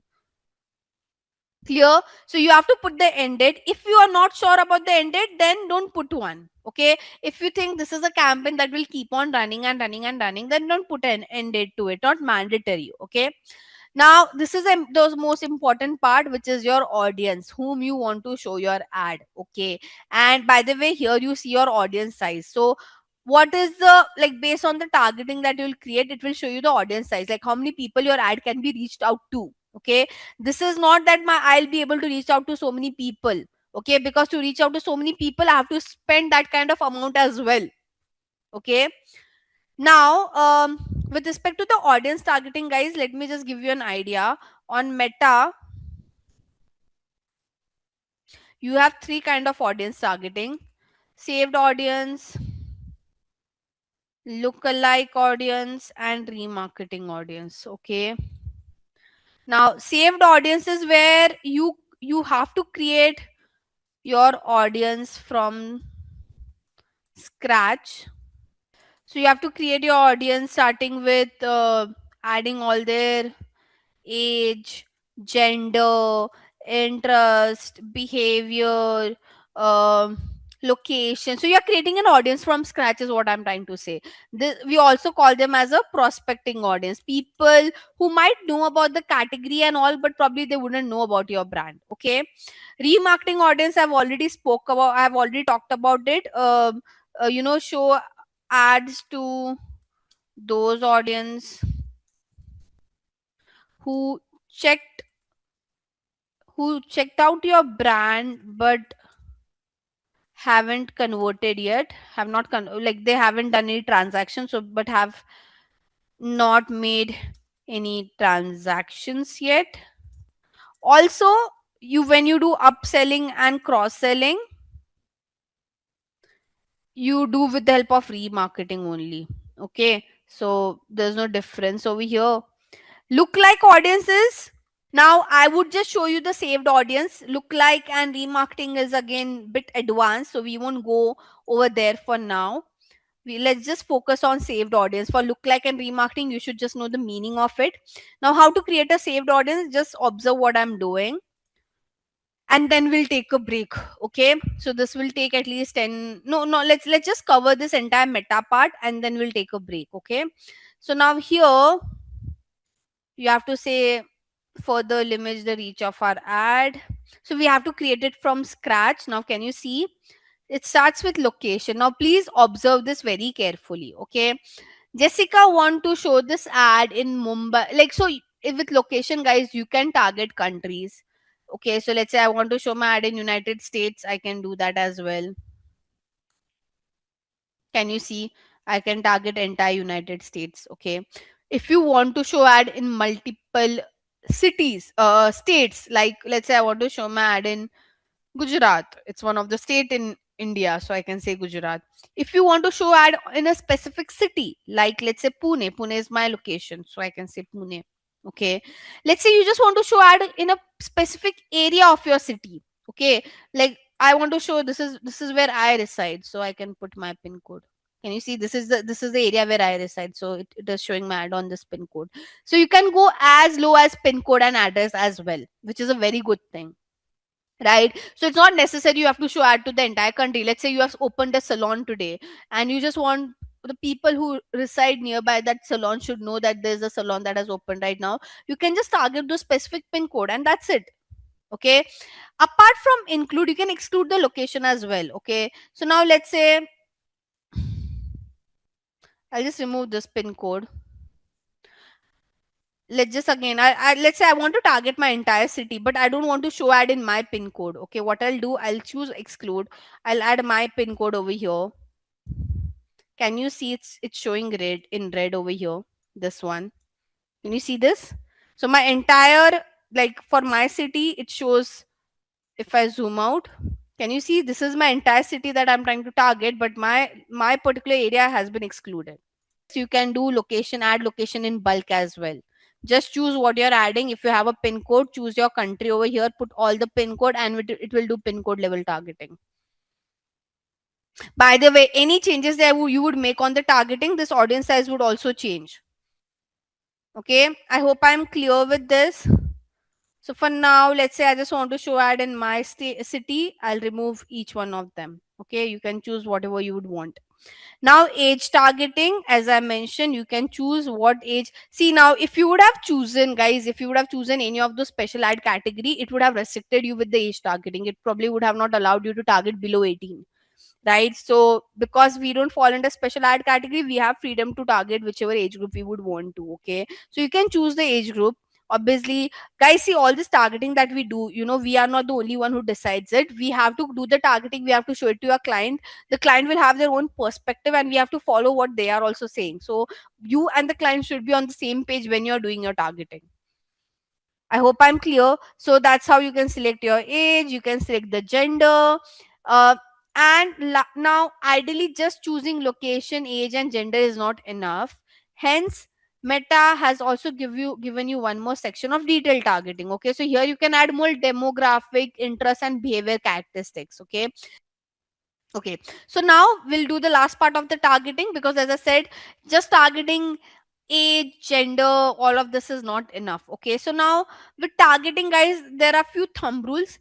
You should first begin with your interest targeting. So obviously, whenever we do targeting, the first thing, like, how should I say, the basic thing that we would want is that people should be interested in your product, okay, or your services. So you can go into this interest section and you can find out whatever you are selling as an interest over here. Okay, if you don't want to do this way, you can directly search as well. Okay, so for example, for in case of us, like we are selling sneakers, right? So I'll search for sneakers over here and I have to choose. So trainer, footwear, we have sneaker shop. There's nothing called as specific to sneaker over here. I could see sneaker stuff, trainer, sneaker, and see, now this we have sneakers and apparel, right? And this is as an interest, so I can add it, right? And by the way, if I add one targeting, Meta gives me some similar suggestions. Can you see sneaker freakers? I will get some other suggestion as well. So let's see, what do we have over here? Shoes. I can take all of this as well if I would want to. Okay, so you can keep on adding interest like this. Now, so we have selected people should have interest in our product. But now imagine, guys, okay, that the sneakers are very expensive. Let's say it starts from 20K, okay, or 50K. Let's say the sneakers that Jessica is trying to sell are starting from 50,000 INR. So ideally, for the country like India, you can call this as a premium pricing. Okay, like not every other person would be able to afford it, or they would want to spend on it. Okay, so then the point is, you Jessica just shouldn't show ad to those who are interested in sneakers. She has to add other characteristic as well. Like for example, I am also interested in sneaker, but I can't afford it. So does that make any sense for Jessica to show this ad to me? No, she's burning her money ideally, right? So what Jessica can do, Jessica can use this option of define further. Basically, what she's trying to say that yes, people should have interest, but now I'll add more characteristics and that should also match. So when both the characteristics would match, then only the user should see my ad. Okay, if you could see, it says and much also match. What it is trying to say, this characteristics should match and I'll add more characteristics that should also match. So you are creating some combination, you are creating some and filters to it. Okay, now what she can do to reach out to a premium audience, there are some ways you can reach out to a premium audience. Now guys, I won't say 100% of this audience would be premium, because people don't keep their profile updated, so not sure if they have the same status or same liking or same behavior train.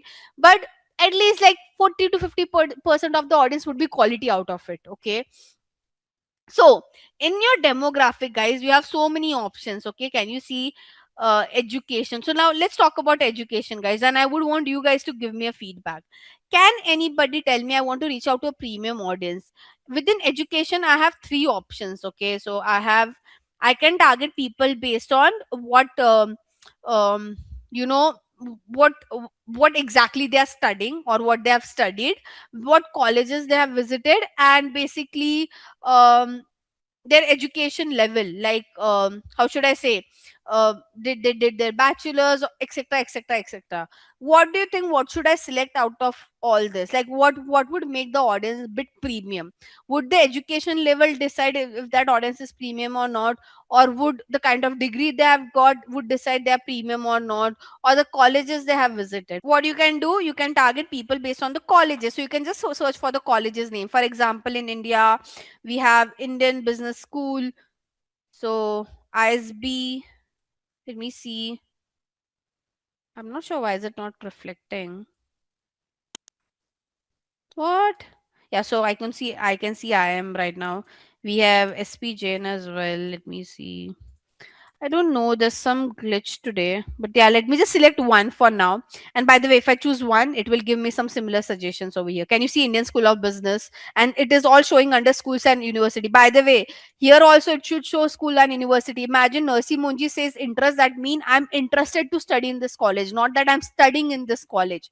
So you have to make sure it doesn't come under interest. It should always come under schools and university.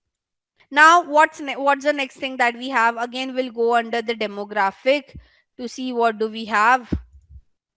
So finance, guys, we can't target, at least for India, because this is based on US zip code, so not relevant for me. But yeah, if I'm doing some targeting for US location, I can do this. I can target people who have a household income who comes under top 5% and all. Life event also doesn't make a difference. I mean, someone has their anniversary or birthday coming. Does that make them a premium audience? I would say no. Parents, you can target parents based on the child's age group, but again, does that make them a premium audience? The answer is no. Does your relationship status makes you a premium audience? I don't think so, right? Then you have work. So work, now you guys tell me in work what should I choose. So there are three options in work. You can target people based on which company they are working with, you can target people based on which industry they are working with, and you can target based on their job title. What do you think, out of this three, which one will get you a quality premium audience, guys? Employer is basically where do they work, industry is basically in which industry they are working, and job title is like what is their designation. Can target, as I mentioned, employers instead of job title. So here you can search with, let's say I want to target, I mean, I'm not sure why KPMG is not JP Morgan. People are working at JP Morgan. Now again, I'll get similar suggestions over here. So can you see, I can see KPMG, I can see huh, Accenture. I won't select Accenture ideally, but yeah, you can take other big firms, like you can take Oracle, you can take Ernst and Young, you can take IBM, you can take, I don't know, HCL Tech, you can take Morgan Stanley, you can take Cisco. Make sense, guys? Okay. Now that's all you have under demographic. Apart from demographic, you have behavior as well.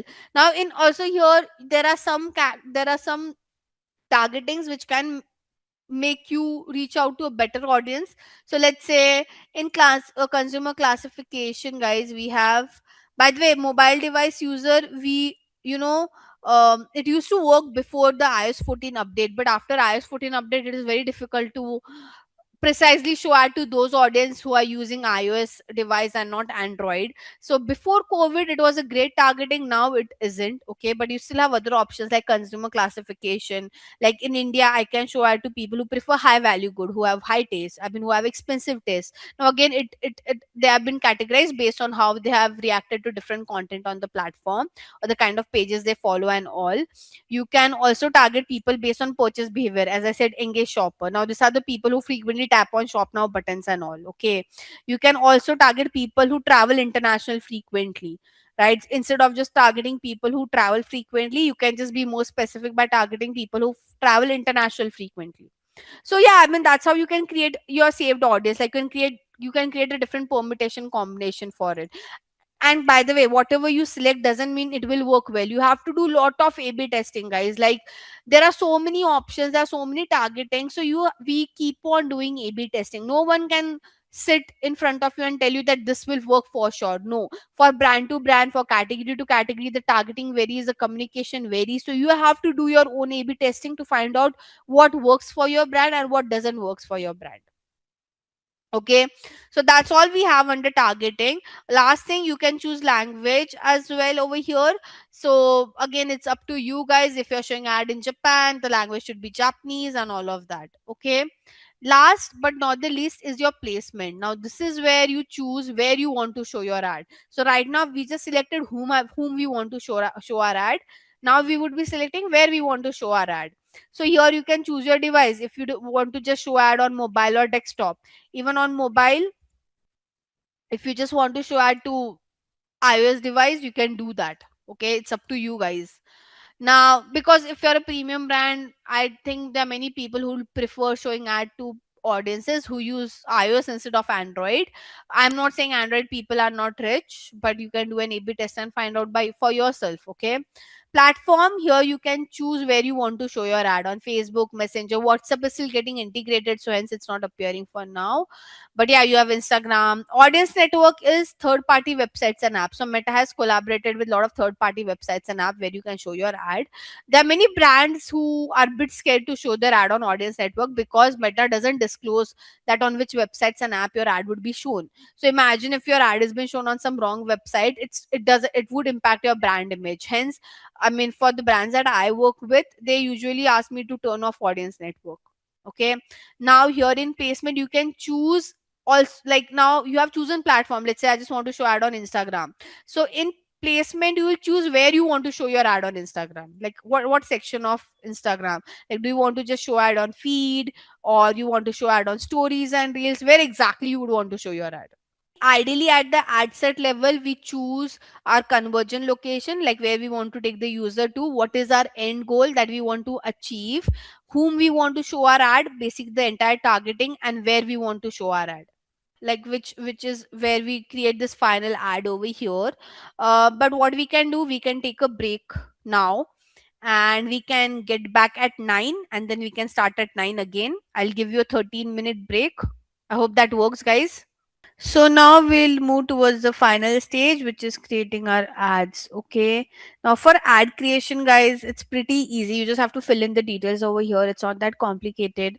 This thing that you could see over here as a partnership ad, this is the one that you see.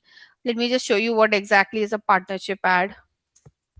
So if an influencer creates a content for you and you want to run that as an ad, it's called a partnership ad. Okay. So you might have seen ad like, by the way, this tool is very important, the one that I've opened right now. Whenever you want to stalk your competitors and you want to see what kind of ads your competitors are running, you can go to this tool called as Meta Ads Library. Okay. Coming back to my topic. So here you can stalk what your competitors, what kind of ads your competitors are running. And I want to show you how does the partnership ad look like. So allow me a second. I'll have to scroll a lot to find one. Not sure why this is not reflecting it. Okay, let me try another brand. Mm-hmm, mm-hmm. So, not sure. Usually, I see a lot of partnership ads over here, but it's not reflecting today. Hmm. So here, imagine like if that influencer has created the content. Have you ever seen the influencer name and the brand name, and below that it says sponsored? Have you guys ever seen an ad like that on Instagram? You'll see the influencer name and the brand name, and below that it will say sponsored. So that is your partnership ad, by the way. Okay. And now to run that partnership ad, what you have to do here, you have to enable this, and over here, okay, you have to the influencer will give you an ad code. You have to put it over here, or the post url is wherever that, I mean, the content that the influencer has posted on Instagram, they will give you that url and you can put it over here, and automatically that content will reflect on over here as a preview. Okay, so that is what we call as a partnership ad. You also call this as a UGC ad, user generated content, and works really well nowadays. Instead of running a normal image, video, or a carousel ad, the partnership ads are ideally performing really great. Okay, now if you want to create like a normal ad, you can turn on this ad preview. Apart from that, guys, for whichever brand you are working, you have to make sure you have access of their Facebook page and their Instagram account. Without that, you can't run an ad. So if say I'm working for Jessica's brand, Jessica has to give her page access to me as well. Or she can add me in her ads manager account. She can add my email ID to her ads manager account, and I can access from there as well. But the when whoever is working on creating this campaign, they should have access to the Facebook page and the Instagram handle of that particular brand. Okay, now here you can create an ad. You can create a single image or a video ad. You can also create a carousel ad. I mean, what's the difference between each one of them? This is a single video ad. Okay, a carousel ad would look like this. This is a carousel ad where there are multiple cards, and this is like a single image ad. Okay. By the way, what are the different components? So here you just have to upload your media. Like you just have to choose your format, what format you want, and you have to upload your media. Before you do that, you have to give your website destination over here, that where you will take the user to once they click on your ad. And here you can start uploading your media, like your pictures and all of that. Okay, so whatever media you have, like I don't have any pictures right now, I'm just randomly selecting one picture. One thing, whenever you run an ad, and if you're running your ad on stories and reels, you have to make sure you create a creative, the same creative that you have created in a square size, you have to create it into 9:16 dimension as well, because on stories and reel it is vertical view, right? So you have to create a creative in a square image, in a square size, 1:1, and also in a vertical way. Okay, and then you have to give the primary text, headline, and call to action. So what is primary text? Any content that you see above the creative is called as primary text. So this is a primary text. Okay, then what is your headline? This is your headline. This part is your headline. This is your call to action. Okay, so this is like you just have to fit in this detail over here. Now who gives you this detail? Ideally the people who are running paid campaigns for a bigger brand. So you just have to feed in details over here. Now these are all AI recommendations. So Meta has their own AI suggestions within the platform. Okay, so if you want, you can turn this on. Nowadays, I mean, the brands that I'm working with, they are not okay to turn this on, because it will change the way your creatives have been showcased. Okay, they want their control. They don't want the platform to take the control, hence they don't ask us to enable this. But yes, if you want to give some AI test, like you want to give some overlay, the you want some text improvement, right? So any of this AI touch, you want to add a background music, right? Anything of that sort you want to do, you can just enable over here. Okay, so it's all, how should I say, it differs from brand to brand. And yeah, I mean, you can just, like, this is how you create your ad. Okay, so you don't have to do anything apart from that. There's also one more ad that we usually create. So I'm not sure you have seen this ad or not. And ideally this ad works wonder for e-commerce brand. So this ad is called as a collection ad. Okay, let me just zoom this a little bit. Now, like your single image or a carousel or a video ad, where once you click on an ad, it takes you to the website or a specific destination, right? Whereas this collection ad, okay, firstly, it looks like this, like there will be a main big banner, and below there you'll see some products. Now, whenever you click on this ad, it won't directly take you to the website. It will open up on your entire phone screen like this. So this is also called as instant experience. It covers your entire phone screen and it will show you the catalog. And in this catalog you can choose what product you want to show. You can show one of your best products, so that can push the consumer to buy from you guys. And then if they're interested in that product, let's say I'm interested in this hoodie, I'll click on it, it will take me to the hoodie page. If I'm not interested in any of this catalog and I want to see more products, then I have a CTA which says see more on the website. So this particular ad works better than your carousel single image and video for e-commerce brand. This ad is only for e-commerce brand. A education real estate company can't run this kind of ad. So this is how a basic campaign setup look like. This wasn't advanced, guys. This wasn't intermediate as well. This is what a basic campaign setup looks like. You can, by the way, you can edit this campaign whenever you want. You can edit all the setting. Only one setting that you can't change is your objective and your buying type. If you change your objective, if you change your buying type, all the settings will be discarded. So if you want to, if you think that, oh no, I selected the wrong objective, then create a new campaign. Don't edit this one, because otherwise the rest of the setting would also vanish off. It won't be there on the platform. So yes, apart from objective and buying type, you can change all the settings: budget, creative. You can delete a campaign, you can pause the campaign. Let's say right now this means it's on, but it won't perform only because I haven't published it. It's still in draft. Once I publish it, and if my account has some money, it will start spending. Now even if I publish this, my campaign won't start spending because there's no account in my money. There's no money in my account. Okay. Whenever you want to add a payment, can delete the campaign, you can enable the campaign, and you have to publish the campaign. When it says it's in draft, it's not published. So if it's not published, yeah, so if it's not published, it won't start running. And as I mentioned, if you want to add any payment, you can go to your billing and payment, and here you can add your credit card, debit card, whatever you would want, however you want to do the transaction.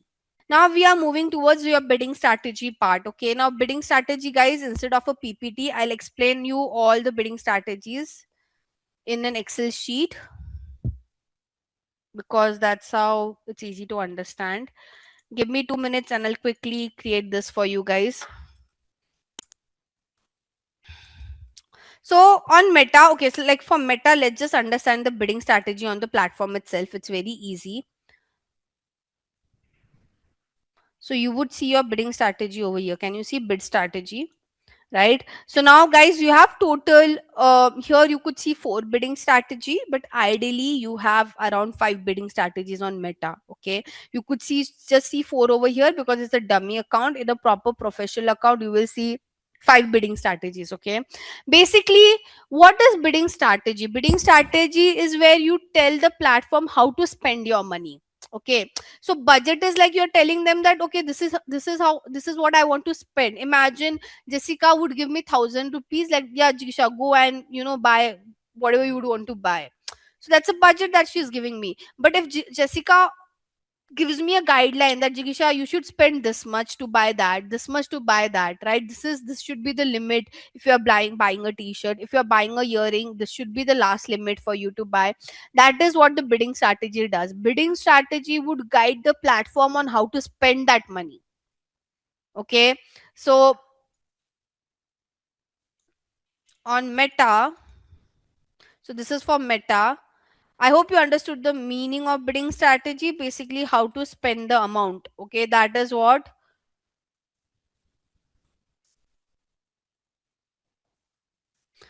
the bidding strategy does. Now, what are the bidding strategies that we have? Highest volume. Okay, then we have cost per, 1 second. So we have cost per result goal. We also call this as cost cap. Then we have highest value. We have target ROAS. We have bid cap. Okay, so this is a bidding strategy. And for objective to objective, the bidding strategy would change. Okay, so this bid cap bidding strategy is good for awareness. These two bidding strategies are good for traffic, engagement, and leads and app install. Don't worry, I'll expand this. And these two bidding strategies are good for sales, or we can also call this for e-commerce. Okay, so objective bidding strategies.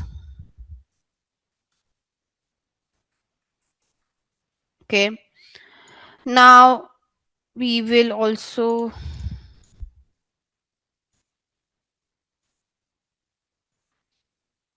control is basically, there are some bidding strategy that you can control, there are some bidding strategy that the platform would control. Okay, so highest volume is controlled by platform, cost per result goal is controlled by you, highest values again controlled by the platform, and target ROAS is something that you guys can control, and bid cap is also something that you guys can control. Okay, now each bidding strategy has their pros and cons.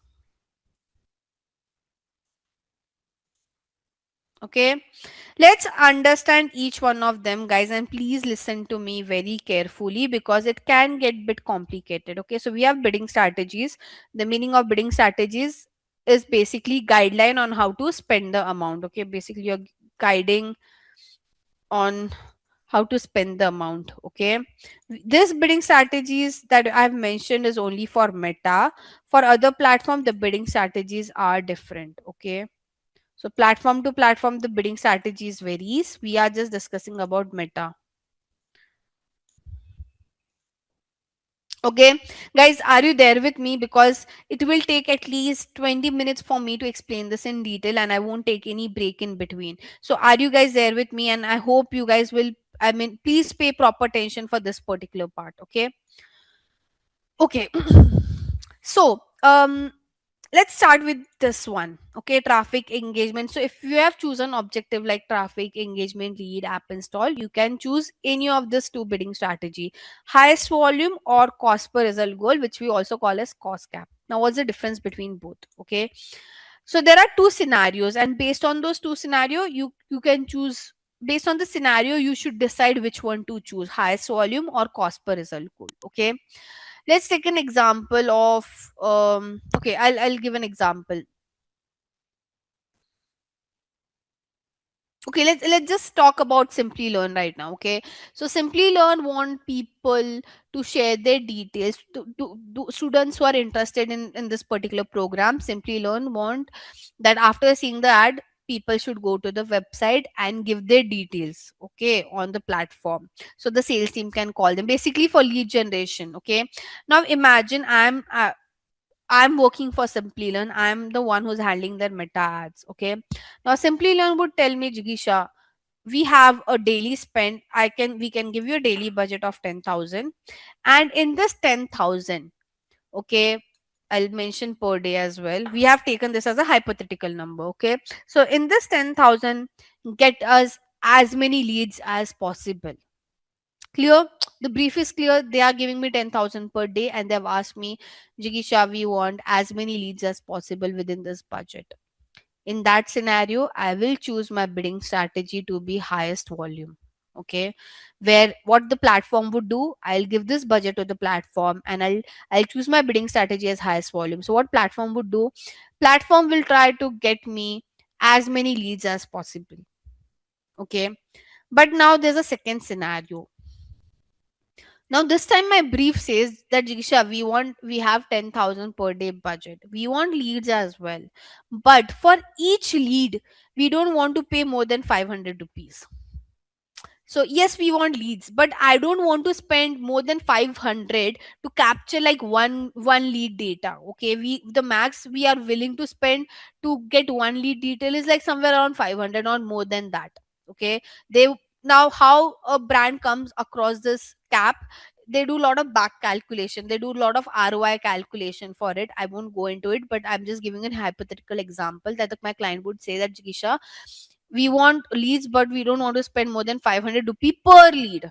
That's when I will choose the second bidding strategy. I hope this makes sense to you guys. So now how does this work? Here I've chosen highest volume, so I don't have to do anything. I would give my daily budget over here as 10,000, right? Sorry, I've made it 1 lakh. Okay, but now as I said in the second scenario, my client want me to put a cap of 500 for per lead. So what I'll do, I'll choose cost per result goal over here. And now, okay, very important thing, I have to go to the ad set level, and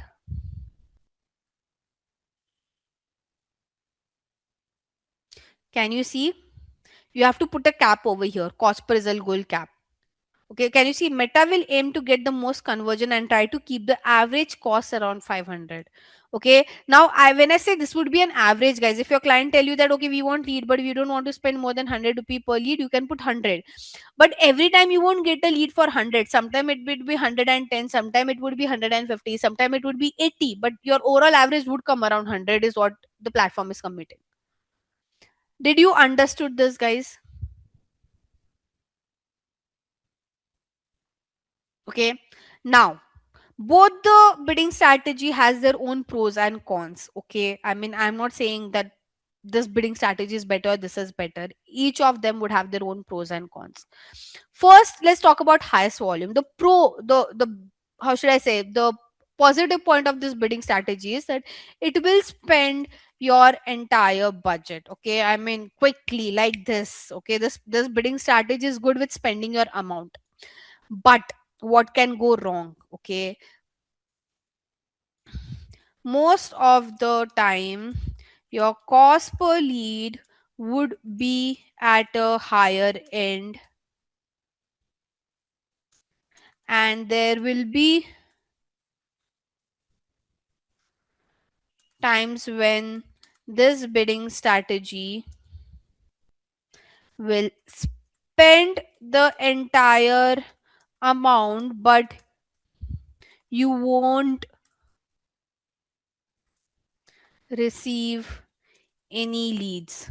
That's the biggest headache of this bidding strategy. So this bidding strategy, guys, trust me, it will spend your amount very quickly. You won't have a problem that why my campaign is not spending. You won't come across that issue only. Okay, but as I said, the issue would be that the cost per lead would be at a higher range, and there will be times when the platform will spend the entire 10,000 rupees but you won't get single lead. Now why this such kind of issue can occur? When you tell Meta that Meta, I want as many lead as possible, what happens at the back end? Okay, so whenever you see any ad by any brand, at the back end there's something called as an auction that take place. Okay, auction is basically, imagine I am a consumer, there are many brands who want to show ad to me. Okay, now there will be an auction that will happen at the back end, and auction is nothing but we know what is auction, right? Basically all the brands would show their bid, that how much they are willing to spend. Okay, how much they are willing to bid to show how much they are willing to bid to show that ad to me. Okay, so all these brands would do an auction. Now Meta won't just give priority to those brands who are bidding well. Meta will also see how great they have created their campaign, what is their communication, how is their target audience. They'll check the entire campaign as well. So your campaign should be good, your bidding should also be good. Okay, the bid that you're doing should also be good. Now when you choose highest volume bidding strategy, you have just told Meta, I want as many lead as possible, right? So what Meta will do, let's say, um my competitor is bidding 10 rupee. Meta will bid higher than that because Meta want to win the auction somehow. So what will happen, there will be times when the competitor would be bidding very high, Meta will bid much more higher than them, and it will give you that lead. But the problem would be the cost per lead might go at a very at a higher range. I hope you are able to understand. So because Meta want to win the auction somehow, right? Because you have said my bidding strategy is highest volume. I want as many lead as possible. I don't give a damn about what is my cost per lead. So probably Meta will spend your entire 10,000 rupees and it will just give you one lead because that time the auction was so expensive. Auctions keeps on changing, guys, like every hour, every minute, every second there's an auction that happens on the platform whenever user sees the ad. Okay, and every time the competitors would bid different. Just when you choose highest volume bidding strategy, the platform will bid higher than all of them and they'll give you the lead. The problem is the cost per lead, and if your cost per lead is not maintained, you won't get that ROI. So the cap that your client would give you and the cap that you decide, you have to do a lot of back calculation, because at the end of the day, when you're running campaign, you want some profitability, right? Why would you just run your campaign blindly? You get such, and by the way, most of the time your client will give you a cap. Okay, no client is that chill that, oh, you spend my money, I'm okay with cost per lead. No, if they give you that free will, and if they allow the platform to do such kind of thing, you can't run a profitable campaign. Okay, so most of the time your client will give you this bidding strategy. They'll give you a cap, and that time you'll have to use this particular bidding strategy. So the good point of this bidding strategy is it will spend your amount only when they can get result as per the target set on the platform. Okay, so now you have told that I want lead, but I don't want to pay more than 500 rupee per lead. Let's say there's an auction going on and someone has bid for 600. Like Meta is seeing that, okay, people are bidding very high. Meta will won't participate in the auction because they know you can't win the auction because others are bidding very high for it. Okay, so Meta won't participate in the auction and your money also won't get wasted. That's a good thing.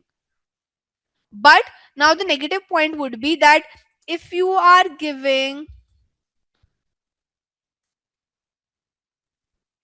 unrealistic targets, okay, if you give a very unrealistic target, let's say if you tell Meta I want lead but I can pay only 10 rupee per lead, that is unrealistic target, right? Even the target that you give to the platform should be as per your industry benchmark. Okay, so if you give an unrealistic target, I mean, your campaign would never spend.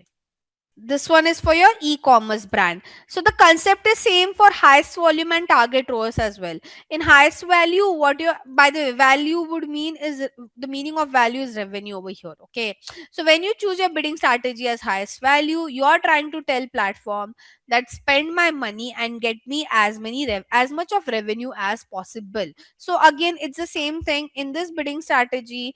You won't have a headache that why my campaign is not spending. Okay, so no headache of that sort over here.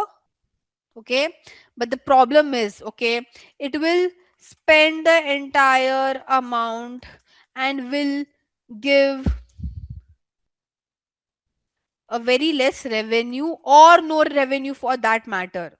So there will be a time when your campaign will spend entire 10,000 and you might get a revenue of only 2,000 because that's what the platform, that's at that time, that was a max that the platform could do for you, right? So let's say the platform tried to bid very high, okay, and it converted me. I went on the website, but I just bought a product of 2,000. So you spent 10,000 to acquire me as a consumer, and I bought a product of only 2,000. So ideally, the amount you're spending and the revenue you're generating is in negative. And there'll be times when I might just buy a product of 100 rupees, right? So with this bidding strategy, your money will spend, but can you achieve that return? Can you get that X amount of return? I can't guarantee that. So hence, most of the time a brand would choose target ROAS bidding strategy. Here you'll tell the platform that yes, 10,000 is my budget. But within this budget, I need at least 5x of return. So basically, at least in a day, I want 50,000 as my revenue. Okay. So now the problem with this bidding strategy, guys, it would be that you can't tell I want 50x return.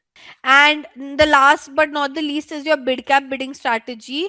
Here you are just, how should I say, you are trying to tell Meta that how much you are willing to spend just to show your ad. Okay, so all this bidding strategy was getting you some action, it was getting you some conversion, right? Like getting person to the website is also conversion, asking them to give the detail is also conversion, asking them to buy a product is also conversion. So all this bidding strategy was betting on the end action. This bidding strategy is only available, like the motto of this bidding strategy is you are trying to tell Meta how much you are willing to spend to just to show your ad, just to show your ad how much you're willing to spend. Okay, so it doesn't commit you that okay, once the ad has been shown, the person will take some action and they'll buy your product. No, bid cap bidding strategies only is there, only exists to tell Meta how much you are willing to spend to just to show your ad. Okay, and one fun fact, guys, Google charges you most of the time based on CPC basis, whereas Meta charges you most of the time on CPM basis. CPC is cost per click, right? So what happens on Google is, let's say right now I'll search for health insurance. Okay, and I would see ad by HDFC Ergo. Okay. Google won't charge HDFC Ergo to show their ad. Google will only charge them once I click on the ad. Whereas on Meta would charge brand, or they would charge brand obviously to when a person clicks on it. But Meta would also charge you even if you want to show your ad. Okay, so after every 1,000 impression, CPM, the full form of CPM is cost per 1,000 impression. Okay, so it won't charge you for one impression. It won't charge you if your ad is only shown once. But after every 1,000 impression, the platform would charge you. So hence this bid cap bidding strategy exists. This bid cap strategy is nothing but how much you are willing to spend just to show your ad. So for your capstone, you would see a PPT. I mean, you will get this PPT on your platform, and so ideally, we all have discussed, how do we create like what are the practices while creating the landing page. We have discussed attribution model, budgeting, Facebook pixel. I have taken you to how to create a meta ads as well. So now what we'll do today is, as I mentioned, we'll go through the capstone, all the activity that I mentioned within the capstone, and wherever the Google Ads part is required, I'll be more brief about. I'll give you details in brief, so that you know within the activity itself we'll cover Google Ads as a topic. Okay. uh, so yeah, let's get started, guys. Capstone problem statement scenario. So there are multiple scenarios that would be given to you guys in the capstone, and basically you just have to answer to that scenario on how you guys can work for it. So starting with the first one. Okay, this is the first scenario that's been added. Now, over here in the scenario, it says Bob has observed that the traditional marketing that he organized is not meeting the end goal in the last 6 months, and there's no increase in conversion. So, he ideally works in a travel agency and he's planning to organize the digital campaigns for advertisement and marketing, and hence entrusted Bob to strategize a paid campaign to attract increased sales and conversion. Okay, so I mean, it's very obvious they're running traditional marketing, they want to switch to digital, and in digital also they just want to focus on paid campaign because their main focus is to increase their sales and conversion. Okay. Now we within this capstone, these are some of the learning objectives that will be coming across. Let's just get started. So here's like your first case study. So it says Bob changed his company's marketing strategy from regular offline marketing to an online one, and the following other changes that he has noticed. Obviously, within offline, the first problem was that he couldn't reach a specific area and it were not defined. But when they jumped to online, they had like a good campaign reach which can be traceable as well. uh, they were not able to create some reports for analysis. Here they can do that.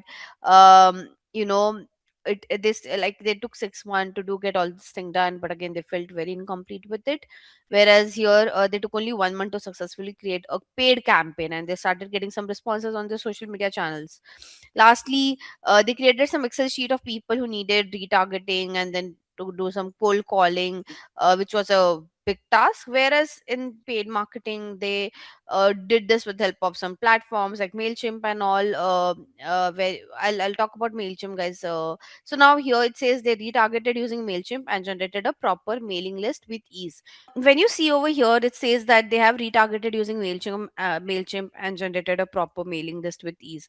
What exactly is Mailchimp? Okay, so Mailchimp is an email marketing platform, pretty popular out there in the market, and it helps you to automate your email marketing campaigns. Okay, so before, I think before COVID, or much more before that, I mean, I didn't even join the industry till at that time. Email marketing was a proper, how should I say, a job, a designation out there. But after, since, I mean, this is one of the domain which got automated a lot. When I say automated, I mean the tools like Mailchimp came into picture, where you just have to give your audience details. Okay, and you can automate your email marketing campaign. When I say automate, let's say right now there are 10 people on the call, I'll send a welcome email to each one of you over here, and now based on your response, automatically you'll get the next email. Let's say you don't open the email, then there'll be a follow-up email that will be sent across to you guys. Let's say you guys open the email, then there'll be some discount or some offer email that would be sent across to you guys. So with email marketing, I mean ideally email marketing got very much easier to use. If you want to see how Mailchimp looks like, I can just show it to you very quickly. You can create a free account as well, by the way. So this is like the platform called as Mailchimp. I'll have to retrieve my data. I've been opening this after a lot. I'll have to see what are my credentials, but yeah, we can explore this. Mm,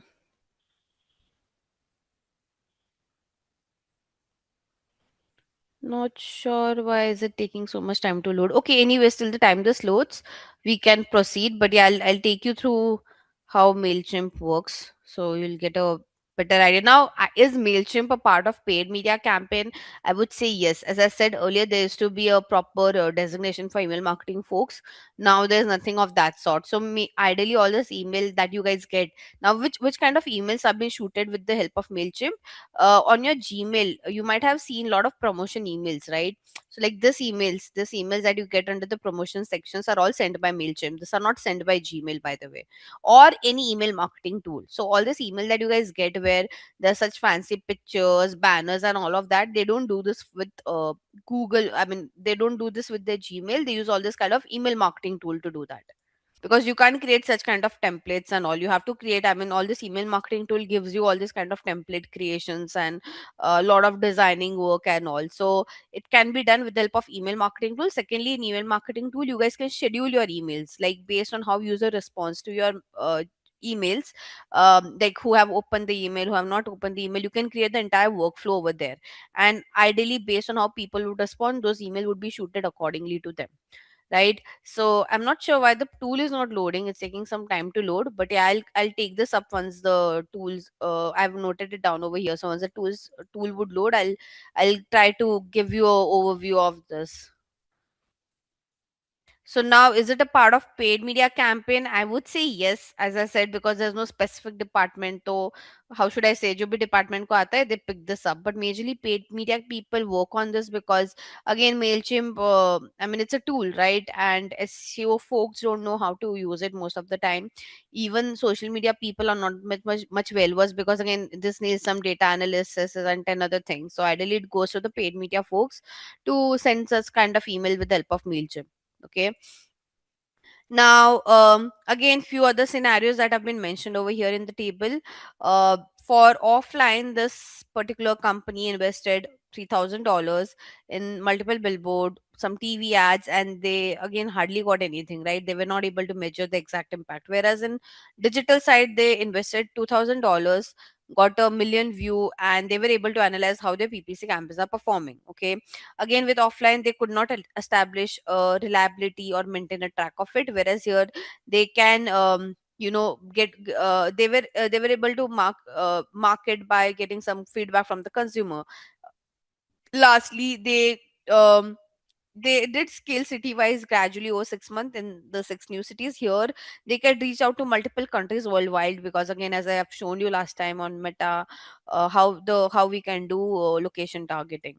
Now, starting with the first activity, okay, key parameters of digital marketing. So, from the above case study, Bob analyzes the performance and struggles during online and offline mode. He want to identify the metrics and parameter in which he can do better with online marketing. Okay, so the first question is help Bob to identify the key online marketing metrics and parameters and best channel to target new clients globally. Okay, so now here comes our first activity.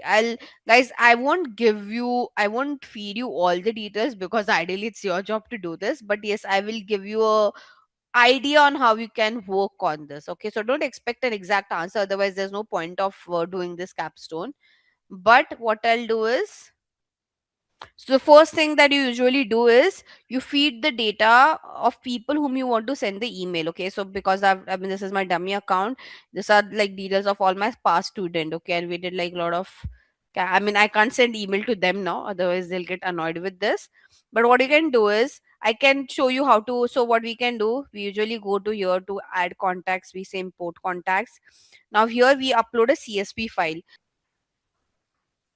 This is like the name, audience name that I've already given. So we can also say updating and mixing content, continue. Yeah, I can create a tag for you guys. So you guys are from what, Simply Learn. This is simply learn. I mean tag as in like because you'll be sending across email to different groups, right? So you can give a group name is what we mean when we say create a tag. And I'll say continue. Okay. So can you see the first name, last name, and email address? So first name, last name, email address, I can just say continue. Now, ideally, one very important thing, the person who are sending you an to whoever you send an email, they should be the one who have agreed for your subscription. Like they have subscribed to your email. If you would have understood if you visit any brand's website, only when you give them an approval that yes, they can send across an email to you, that's when they start sending you across the email. Like you get that pop-up, right?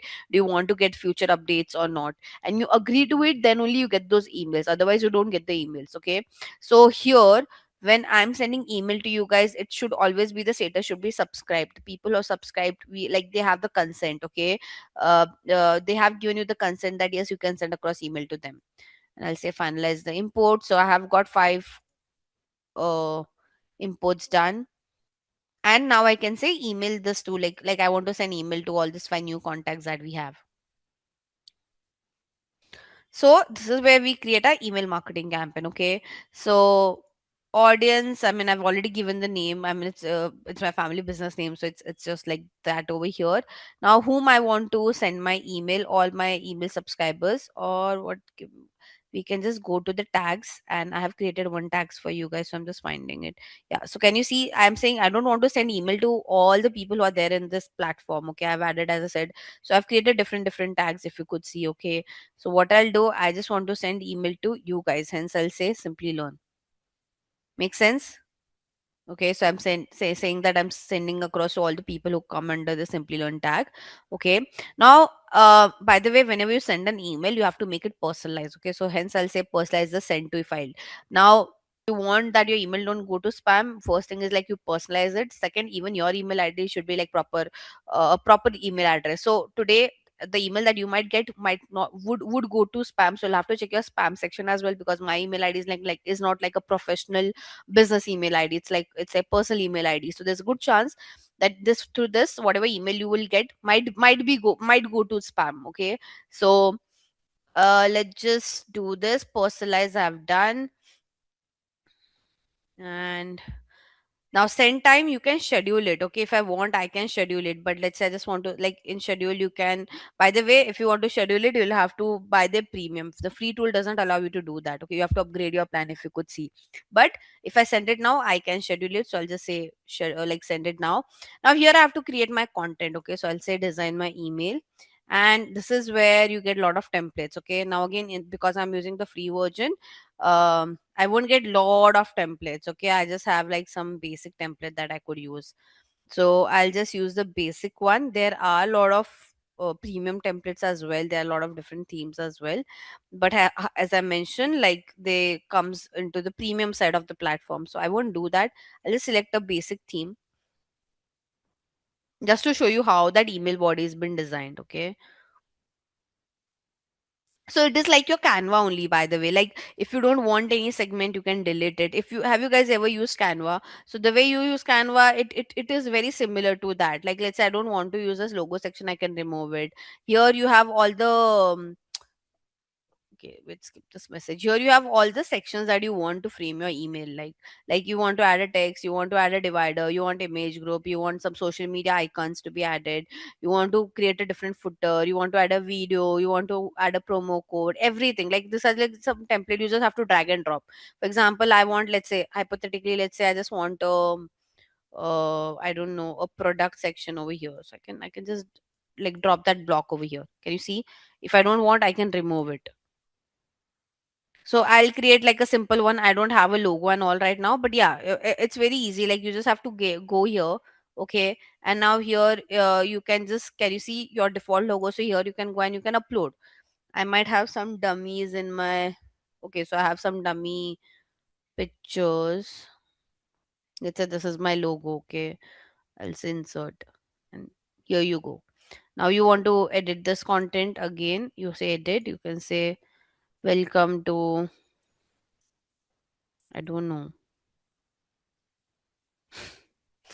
um Healthy eating, let's say. I'm just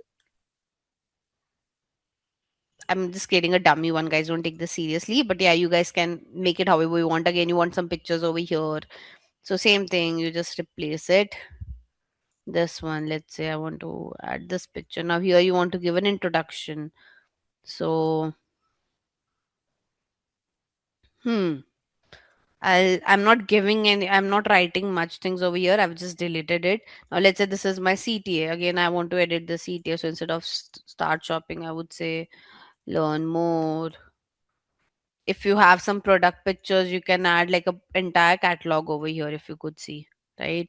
So you can do that as well. Let's say you don't want to design over here, then what you can do, you can design things on your Canva, and you can upload that banner as well over here. So it's completely up to you. Okay, so I can delete it. I don't have any product catalog, hence here you have your social icon thing. So here you have to add all your social media link, if you could see. Okay, and very important thing, please don't edit this footer part. This should be there. Like by the way, this things you can't be edited, because this is like a default thing that should be there. Like you should always give it, whatever email you send, you'll always see that you have an option to unsubscribe it. So you can't remove this option that, oh, you can't unsubscribe to us now once you have subscribed. You can't do such kind of things. So don't edit this particular part, is what I'm trying to say. Okay, and I'm just keeping it this, guys. Okay, I'm not making a lot of work over here. I just wanted to show you how the platform looks like, designing part and all. Ideally you get there are many, I mean, all this banners and all is there. You get it designed from your graphic designer. You just have to merge it on the tool.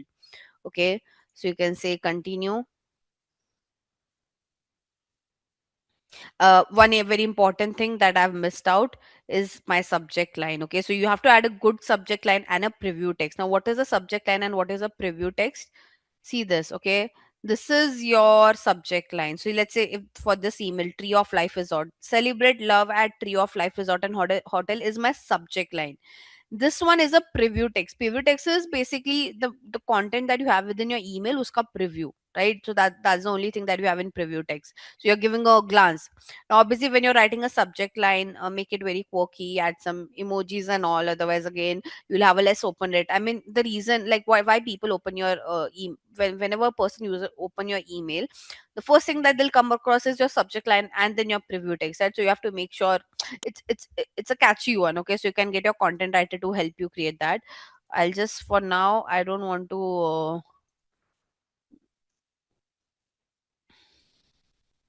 healthy eating, I've wrote, god knows why I've wrote this, but anyways, I'll put the same thing. You guys can add some emojis as well. Well, can think for something food. Okay, health, let's say. Hmm, this one, or whatever it could be. Now here preview text, let's say up to 50% of something something, and then I can just say save. Okay, and now I think I have added everything. We can schedule it, we can create a social post as well, but again, it can't be done in the premium one. So yeah, who's sending this email? It's coming from me, guys. So uh make sure you see that. I'll just save this. You can change that as well, and then I'll say send. Right, so sending now. Now once you send the email, okay, you have to go under your, like, you have to check how this campaign performs. So you go to this campaign section over here, and now here I'll see all the metrics. Okay, so guys, let me know once you get the email and start opening it.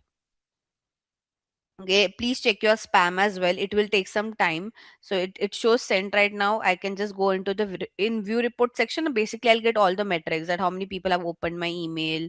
I have people unsubscribed, subscribe. You get all this, like how many people have bounced back, how many people have unsubscribed. So I'll get all this data once you guys start interacting with that email. So I'll have to see here. I'll have to refresh and see if you guys have started reacting to my email or not. Yeah, can you see? I have got three open, right? So almost 60%, because I've sent email to five people. So after, like, it says that like 60 people have, like 60% of them have opened it. So here I'll see all the performance. Okay, still taking some time to reflect inside it, but yeah, outside, if you would have seen, I have got some. Hmm, hmm, hmm. अरे अभी तो बता रहा था there were three open. It's taking some time to 100% open rate. So five opens have been open, as in like you have just opened, guys. You can unsubscribe and all as well. Again, if I it will take some time to create like a proper report on this, but yeah, I mean, if you have a paid version tool, yeah, can you see I've got now 100% open rate. Basically, kya ho raha hai? There's some issue, guys, on the platform. It was showing 100%. Now again, it's showing 0%. I hope you guys are not doing something from your end. But anyways, I hope you understood. Again, the premium version gives you a lot of like. Can you see this automation section? So the premium, most of the brands use this automation thing where they create a flow. They create an entire template. Okay, like I can just show you a preview. We won't be able to do it, but can you see? So this one, I'll just zoom out a little bit to show it to you guys. So people create a flow like this, that contact the sign up people, then they create this entire flow. Okay, you can edit it and all. I won't be able to edit it in the free tool, but yeah, you can create a lot of flows over here, like template. Basically, you're just automating. Like let's say after 24 hours, if you guys, one of you don't open my email, then I'll send a follow-up email. The one who have opened, I'll send them some offer email, some update email. So you can create all this kind of flows over here. I mean, basically in the activity, you have to let them know the channels, the metrics, and whatever parameters. So it's one and the same thing ideally. Now, starting with channel, guys, it was a travel agency, right? See, whenever we do paid campaign, guys, I mean, irrespective, to be very honest, whatever industry it is now, this one was a travel agency as far as I could remember when we started with the brief. Yeah, travel agency, right? Now, travel agency, what they do lead generation most of the time.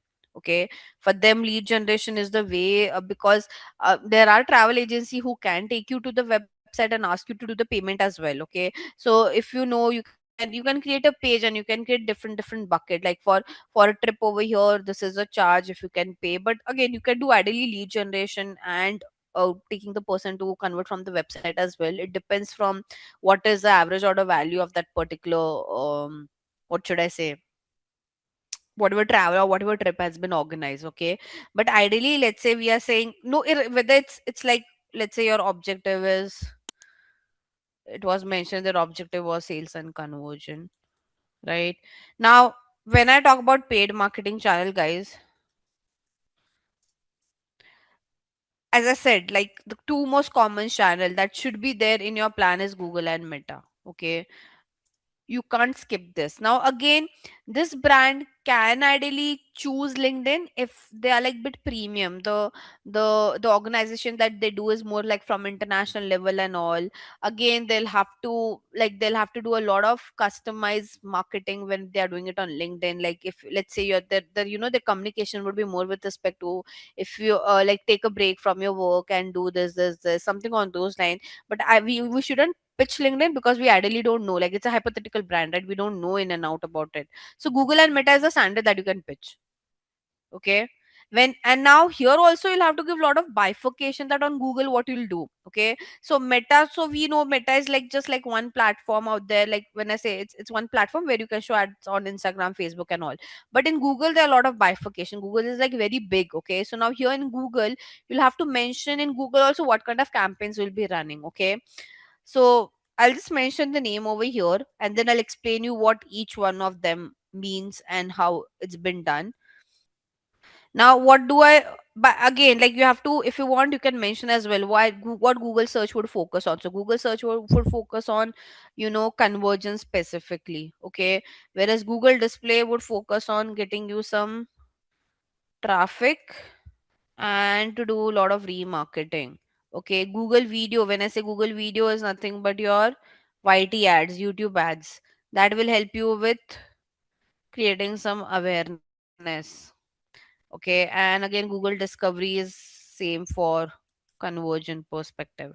Now, what are all this? Okay, guys. So, like as I said, Google is a very big platform compared to Meta, because I mean the inventory is huge on Google. Okay, so now let me just show you how Google Ads look like for the very first time. So you just have to. It's very easy to create an account on Google Ads, guys. You can just go to ads.google.com. You can say sign in, and it will take your Gmail ID. You just need a Gmail ID for this.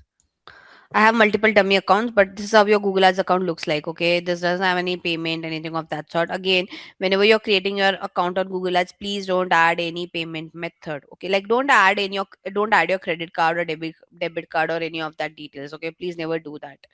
I'll just dismiss this. Now, first thing before I jump into the platform and give you an idea, okay, where all your ads, like what are the places where you can show your ads on Google. Okay, so the first one, the OG one is your search. Okay, my favorite is search specifically. Trust me, it's very difficult, it is very time consuming when we create a search campaign, because it's all dependent on this, the keywords. Okay, so it takes a lot of time to do this research and all.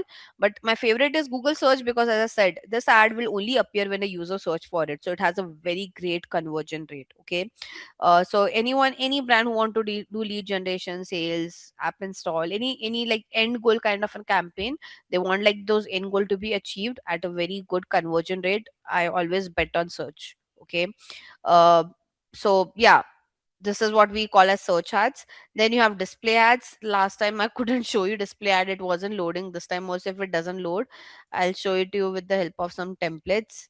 uh, so let me Hmm. This. Okay, see this. You'll understand this in a better way. Can you see this? It's a news article, and here they are showing an ad. Okay, so such kind of, you might have seen such kind of ads on third party websites and apps. So Google displays nothing but where your ad will be shown on third party websites and apps. So good for traffic because it has like a very lesser CPC, and it's good for remarketing as well, because in remarketing you have to show the exact product that the person has seen in the past. So good for two of this objective. Okay, then the I mean, we have video ads now. Again, in video ads, guys, trust me, it's a, what should I say? Like, you just know the one that you can skip. Okay, when we talk about video ads on YouTube, the most common one is the one that you guys see that you can skip. But trust me, there are total all of the six total ad formats. Okay, so on YouTube also we can run all the six kind of ads. Okay, I can give you this link for your future reference. Let me just take you through it very quickly. I can take it, I can show it to you over here. So first one is just skippable ad. Now you would have seen an ad like this, the one that you can skip in 5 seconds, right? After 5 seconds you can skip it. So trust me, my favorite one is a skippable ad, because um like, this is the only ad which has a, like, a lowest cost per view. Okay, like whenever I've run this ad for the Indian market, I've always got a CPV, a cost per view, of around 0.50 paisa to max 1 rupees. 1 rupee was also very rare for me. Okay, so the CPV is dirt cheap when we run ads on whenever we run ads to skippable. So like, below every video, the view count that you see, guys, it is not just organic views. Okay, it has a lot of paid views as well, so it's a combination of both. I've worked with many brand who used to give us a dedicated budget just to increase their view count on YouTube. And the only ad that we used to run to do that was the skippable ad. Okay, so my favorite is skippable because its cost per view is like dirt cheap. Then you have Huh, okay. Then you have non-skippable instrument. Now, non-skippable instrument, the name says that you can't skip this ad. Okay, at least like for 15 seconds, you won't be able to skip it. Like, it's a very longer video, and at least like for 15 seconds, you'll have to see it. Okay. Now, similar to this, there's one more ad called as a bumper ad. Okay, so here in the table, let me just show you to in this way. First thing, skippable ad will appear within the video. Okay, your non-skippable and bumper also appears within the video. The only difference is this two you can't skip, this one you can skip. Now if this two you can't skip, if you can't skip non-skippable and if you can't skip bumper, then what's the difference? The difference is the time duration. Your non-skippable ad will last for 15 seconds, your bumper ad would only last for 6 seconds. So let's say if you have a very shorter crisp video to promote and you don't want people to skip it, use a bumper ad. If you are a longer one, you have a longer second video, okay, then you go with the non-skippable one. I have used both. It had worked as well for me. The CPV is obviously at a little bit at a higher end, but as I said, I always favor the skippable one. Then you have in-feed ad. Now, in-feed ad is something that appears on your feed when you scroll on your YouTube. Okay, like this. So this was skippable. This one, like when you're scrolling on your feed, you come across like the in-feed video ad. I have worked on it, but usually, the metrics usually go at a very higher end. So how should I say, because in-feed video ad you can skip, right? Like you're scrolling, you can skip watching that video. But your skippable, non-skippable bumper, at least you'll have to watch it for like few time, like for few seconds, right? In feed may, the only problem is that people can just, like, they don't even have to skip it, they can just avoid it. Okay. Then you have shorts. Nowadays you can show your ads on your YouTube shorts as well. And the most expensive ad is your YouTube mustard ad. Okay, this is like one of the most expensive ad. First thing first, so there's a lot of thing about this mustard ad. First thing, that you can't run it through Google ads. Okay, it's not possible to run it through Google ads. Either reach out to Google rep, like Google representative, or run it through DV360. Okay, these are two ways. Second thing, there are two options you have, like run it for entire day, okay, at a fixed cost. And other one is, let's say you don't have that budget to run this ad for the entire day, you don't have that kind of money. Then the bare minimum cost that last we checked was like 10.5 or something lakhs.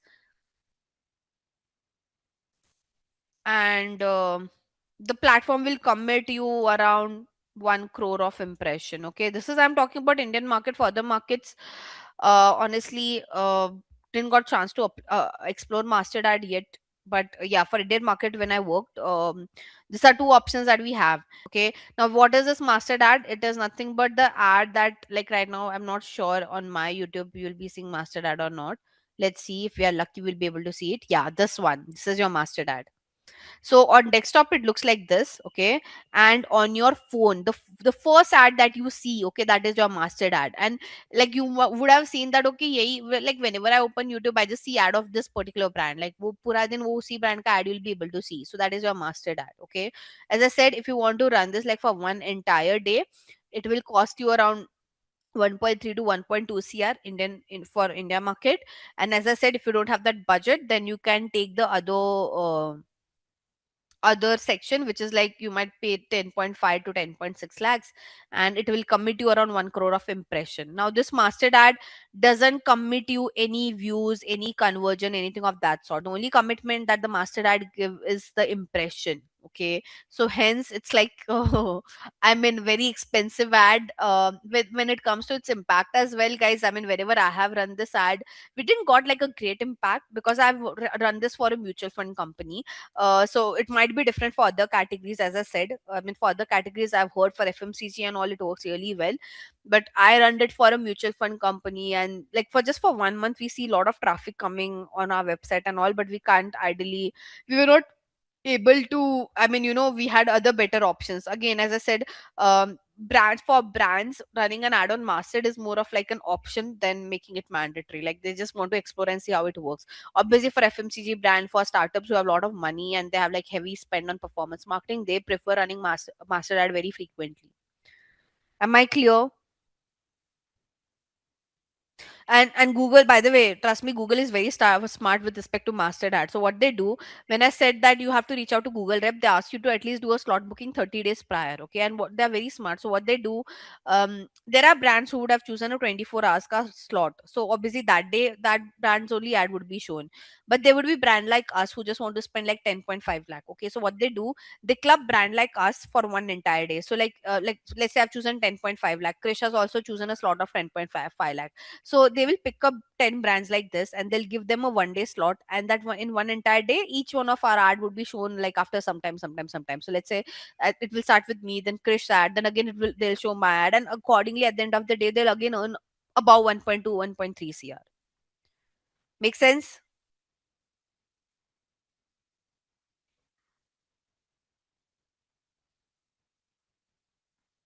So that's how it works. But yeah, my favorite on YouTube, the OG one, is a skippable one. I have a lot of love for this one, because I mean, if mastered is only committing impression is better, I spend the same amount and get a lot of views from skippable ad.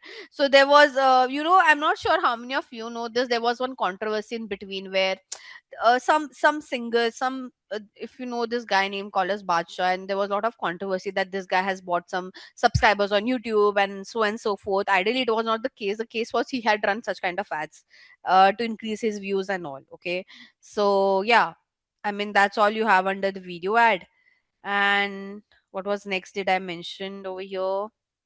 Have discussed search, display, video. You have discovery ads as well. Now, discovery ad is something, guys.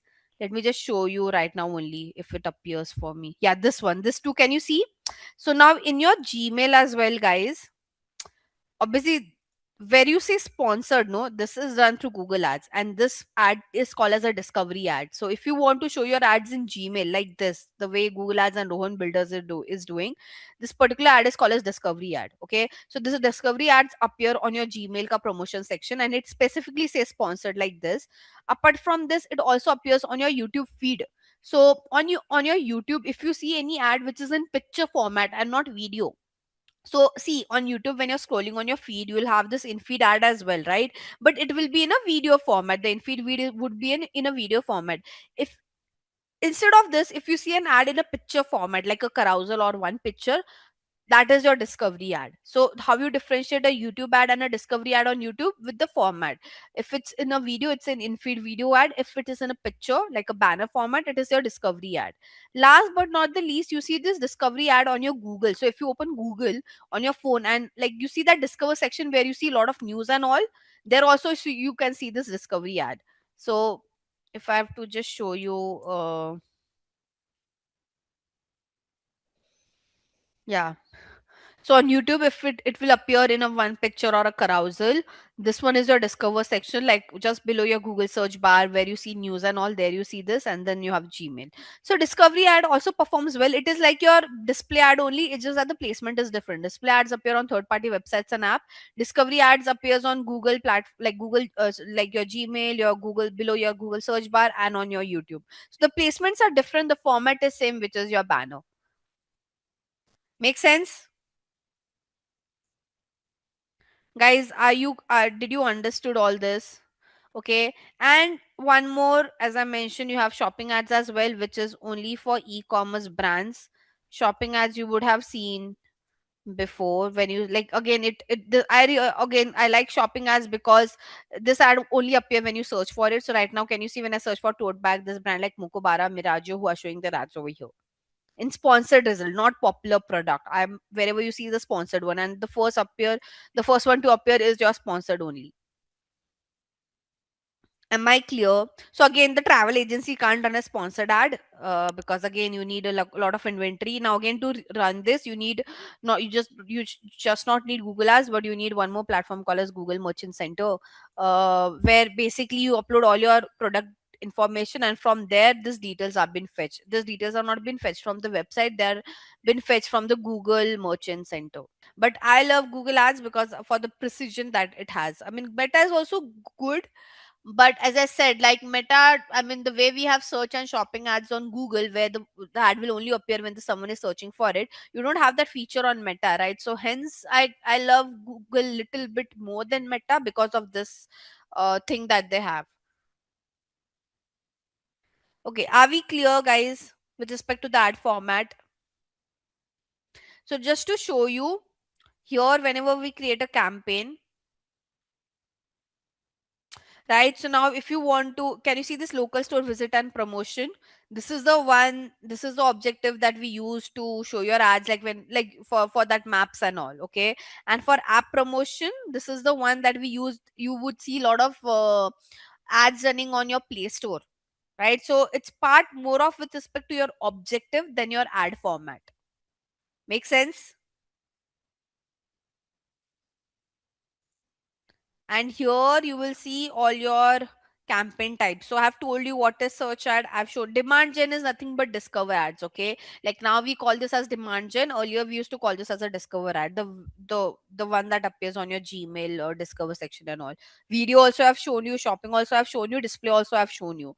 P max, performance max is like, guys, okay, now let's say you are a brand who want to show ads everywhere on Google. Like you want to show ad on search, demand gen, video, display, shopping.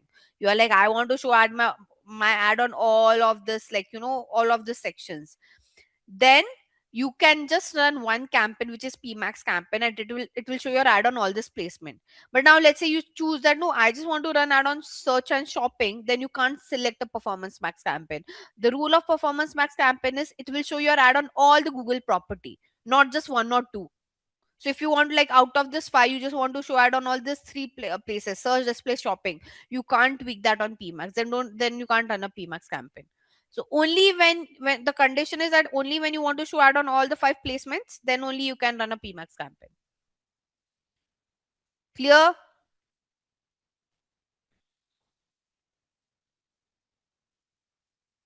No, no, so that's different. That's different. No, that's what I'm saying. Discovery ad is for Gmail, as in Gmail also you get so many emails, right? So this is only for the sponsored part, guys, and this is expensive compared to your MailChimp. Try to understand.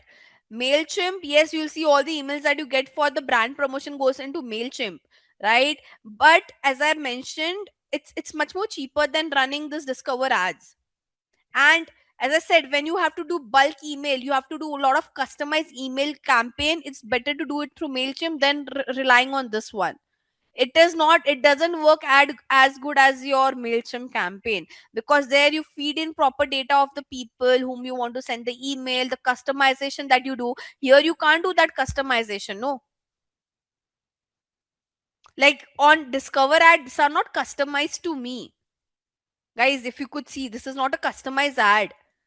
Email marketing is a lot about customization. Make sense? Again, this one is a, like, this is one through this one is to Discover. Don't compare MailChimp and this. How do you do customization then?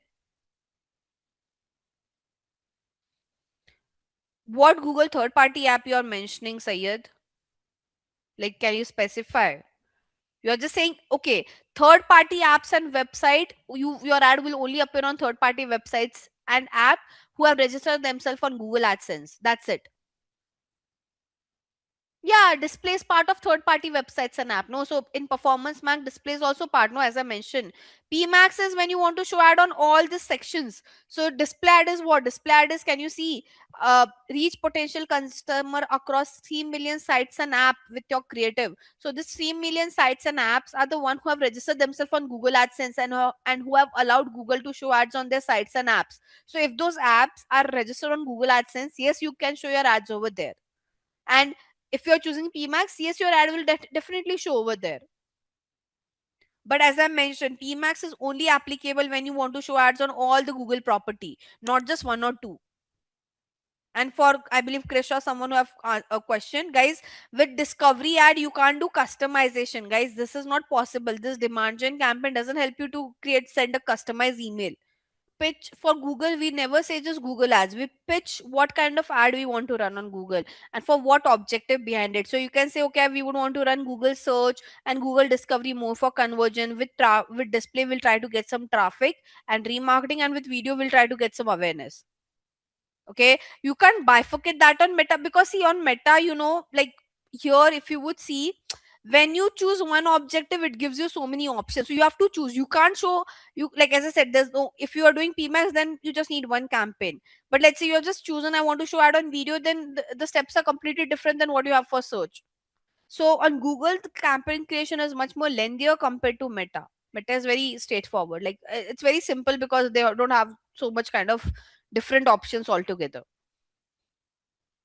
Okay, so for channel, you'll have to mention in this way. I've already everything spoken. And now again, you can say, main platform. You can just say primary platform, secondary platform. If you are like, you can present in this way as well, that these are the primary platform where we would want to do our promotion. And then if we want to do some testing out, so like we always mention that these are my primary platform, and for to test out, for test out purpose, or like your secondary platform, you can pitch other paid platforms as well. As I said, if the brand, if that agency can try out LinkedIn as well, they can try out Quora as well, because on Quora there are many people who go and search. So you can use, when I say Quora, I mean Q&A kind of a platform, like your Quora and Reddit. They also have an ad section.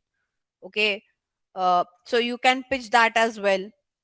But as I said, you can say it in this way, that this are primary focus platform and this are like for testing out purpose, because this platform won't perform as great as your Google and Meta. The Google and Meta, like your OG platform, every media plan, every paid campaign has Google and Meta within it. You can't, I've hardly seen any brand running, avoiding Google and Meta and focusing on other platforms, until and unless like they are like traders and all who just sell on Amazon and they just want to focus on Amazon and they don't have a website and all.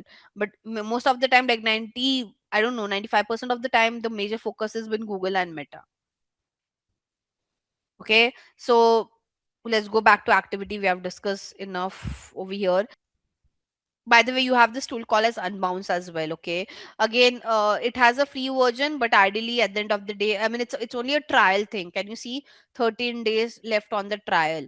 So ideally this trial, after 13 days you'll have to buy a version of it. But let's say you just want to create a free landing page for like a very, for a duration only, then you can create a free WordPress website as well. The only problem would be it will look like the reason you're getting a free website from WordPress. Now again, these things you get from Shopify and all as well, Wix and all as well, but there you have a trial period. Again, after the trial period expire, you might have to pay them. So the good thing about WordPress is you don't have to pay. Okay, like you can keep this like for a very, for lifetime as well ideally, and you can create, at least you guys can create a how should I say, a static, by the way, I'll show you one website. I mean, it's still work in progress, just like my family business website. It's created on WordPress. So I mean, for B2B, for a service kind of thing, this landing page works like Gayatri, what should I say, WordPress works a lot. Like if you want to create, like this is created on WordPress, no coding, nothing of that sort required. So if you want to create a simple website, like which is only for inquiry purpose, a simple B2B kind of a page, service page, WordPress works really well. Yes, if you are creating an e-commerce brand, then you have to work on platform like Wix, Shopify and all.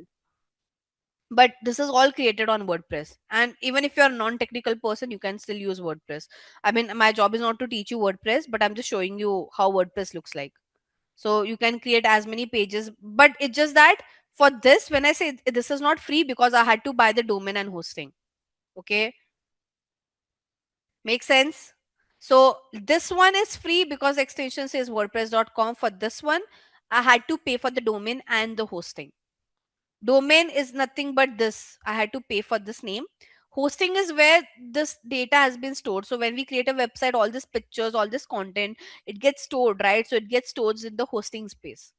So you have to, when you create like a proper professional website, even like on for WordPress, you'll have to buy a domain and hosting. Now again, to buy that, you have many platform like GoDaddy, Hostinger, Namecheap, so and so. Am I clear? So this one, for this, the domain, like the platform is free, but yes, the domain hosting we have to pay for that. Clear? But like you can create like a decent website like this. You don't have to like pay a lot as well. It's just that every year, or I mean, don't know if I'm not sure for how much time you buy the domain and hosting, but you'll have to keep on renewing it. This one is completely free. So this, like this is what, and but in free there are a lot of restriction. You can't do, you can, like, so the problem with the free website is, I'll tell you, um on free website, so WordPress has this feature called as plugin. Okay, now what is the role of this plugin? It's like you buy a phone, but it's telling, like, imagine you have bought a phone but it doesn't allow you to install any apps. Okay, that's the same way the free WordPress website works. Okay, so those plugins are your apps that can help you to create a very good website. Okay, otherwise if you don't have plugins, you will create a website like this, which would also work for a portfolio page. So if you want to create your portfolio page and all, like where you want to show your work and all, this is like one of my student has done this, by the way. So she didn't wanted to spend money, but she wanted to show her work. She thought, let me do it in a different way, so she created like a free WordPress website. So for portfolio and this would work. But as I mentioned, you can't create like a very unique designs and all of that. For that you need a plugin on WordPress, and to have that plugin you have to create like a proper WordPress website. Then you'll have to buy a domain and hosting. So imagine this is a website that has been created without taking help of any app. The one that I've shown you, The business one, that was with the help of a lot of plugins. Okay, this one is good if you are a student, or like you are doing some freelancing, or you are just creating a portfolio thing. Like, it's good for portfolio, it's good for blog writing as well, for that matter. But at one point of time, if your blog is getting a lot of traffic, you will have to buy like a proper domain. But you can do some practice over here, is what I'm saying.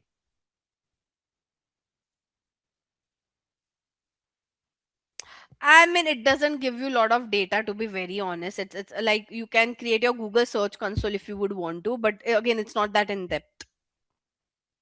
And the one who create a free WordPress website, I have never seen them been senior enough to check their website performance. They have one section over there. What you can do, you can create a Google Analytics account for this, and you can create a Search Console property as well. But ideally, if you are a business, I never recommend to do this.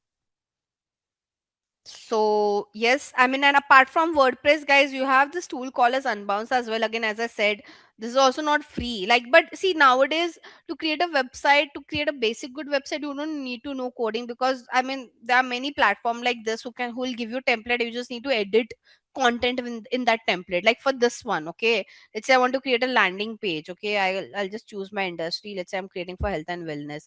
I just have to choose a template and I have to edit it, and my website is done. Let's say I want to do it for this. Okay, see this. I'll just say start with this template. So this is like a tool Unbounce, and I just have to edit the content over here. It's like your Canva. By the way, if you know, Canva also allows you to create a landing page. So it's just like, how should I say, change the image, change this content. Like, I can just edit it. I can just change this picture. I can edit this line over here. I can do everything. It's like just cut edit. Nothing much. So like, I don't want this, I can edit it. I can just say skincare, whatever it is. So it's like you're just editing things over here. I can edit this entire part, whatever XYZ I would want to write. So you don't you how like you don't have to put any brains only, guys. It's just a tool. You just have to edit it from here. You get all like Canva. You can change the textile, text size, color. You want to make it bold. You want to make it center align. It's like your Canva only.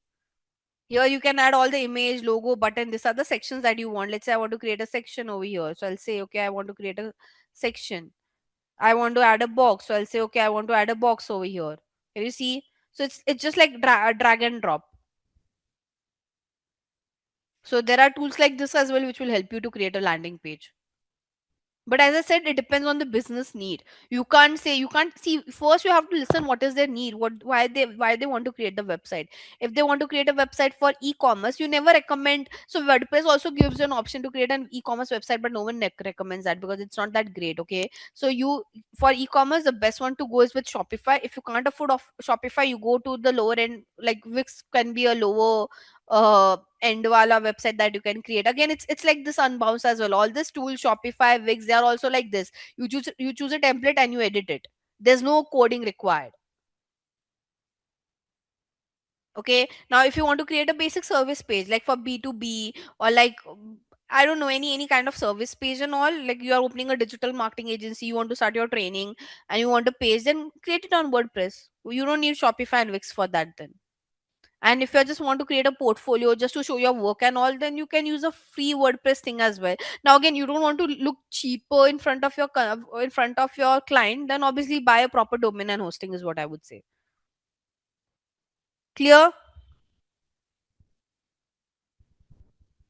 So it kindly, I mean, there's no one answer to it. You have to listen to what your client has to say, and then accordingly you have to reply. You can't just say that, okay, create on this tool, create on this tool. Listen to what is the request, and accordingly you can suggest. Obviously, you should have a knowledge to suggest as well. But I think I've given you an overview on what basis people choose what kind of platforms to create their website. Now, let's say there are brands who want to create like more better shopping websites. So they, from Shopify, they move to Magento. There's something, the platform called as Magento as well. Now let's say you are blind like Amazon, Mintra and all, who have a lot of inventory, who have a lot of changes coming up. They make a proper coded website. So for all those bigger brands, like proper shopping bigger brands, aggregators and all, they don't use Shopify, Wix and all. They rely on proper coding, because with coding you can do a lot of customization, which is not possible on all this platform like Shopify, Wix and all. So Let's discuss your conversion rate optimization. Bob strategized a paid campaign, chose the ad medium, and budgeted it for agency. His manager had asked him if the paid campaign that he is running is effective. In order to analyze this, he need to know the conversion percentage using the available data. Let's help Bob achieve this goal. Okay, now honestly, for this, you will get some data when you work on your capstone project, guys, because this is just like an overview slide. So for this, guys, ideally you need a data to do the comparison, and we have a data below, like we have a table over here. So we'll do an analysis over there, not on this slide. But when I say conversion rate optimization, what does this term mean? Conversion rate optimization is, guys, like let's say whichever campaign your campaigns are not performing well. Okay, you see on whenever we run paid campaign, guys. Okay, let's just understand over here conversion rate optimization. What does this term mean is that how would you improve your campaign. Trust me, if you start your campaign, like you will think of all the good strategies, but trust me, it won't. There are like half of the time it won't perform the way you have thought. Okay, so in conversion rate optimization, we give suggestions to the client that what are the changes we will make to our campaign so that our conversion rate improves. And this is what we mean by conversion rate optimization. The word optimization means that what are the changes that we'll make to our campaign to make it perform. Okay, if it's underperforming, to improve the performance, what are the changes that we would do. Okay, now your suggestions are usually based on different criterias, and I'll note down the criterias over here for you guys. Okay, starting with, let's first focus, I'll just only talk about the criterias for Meta and for Google because they are the major platform. So on Meta ads, what are the suggestions, like what are the ways you can give your suggestion to improve your conversion rate? Okay,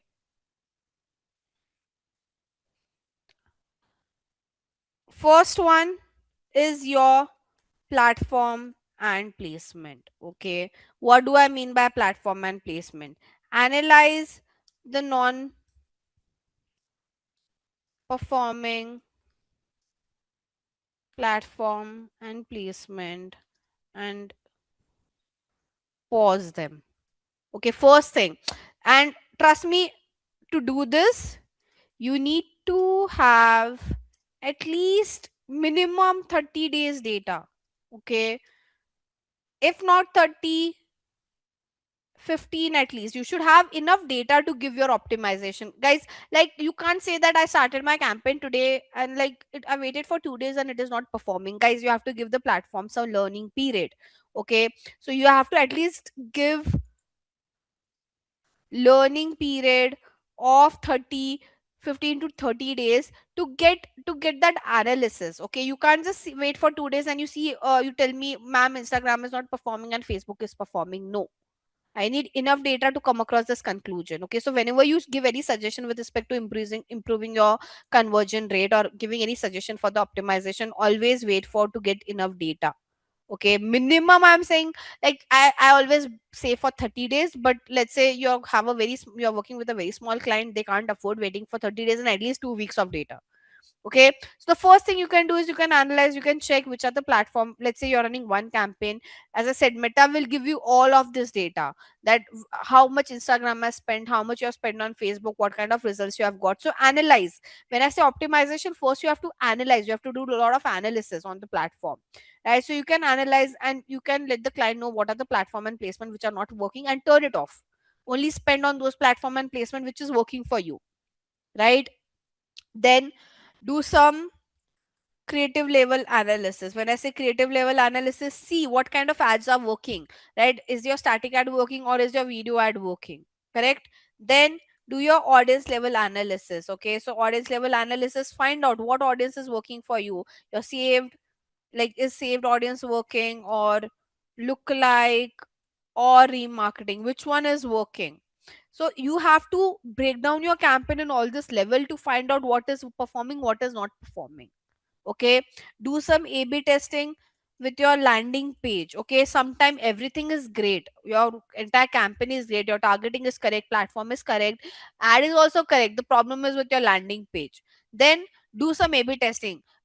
Take one ad to home page, take second ad to another page, and see where you are getting better conversion rate. There could be some loopholes with your page itself, right? And by the way, when I say creative level analysis, it is not just with respect to your video or image, it is also with respect to your text copies, it is also with respect to your CTA, it is also with respect to the communication that you use. So do a thorough analysis to give that suggestion. See, when I say optimization, optimization is all about checking all this data. You have to check all this touch point and then let your client know, okay, this is working, this is not working. Let's turn off what is not working. So automatically, if you turn off what is not working, your conversion rate would increase because now your hundreds per, like earlier it was like you're spending only 30% on what's performing. Now you'll be spending 100% on what's performing. So if you're spending 100% of your money on what's performing, ideally your conversion rate would improve. Make sense?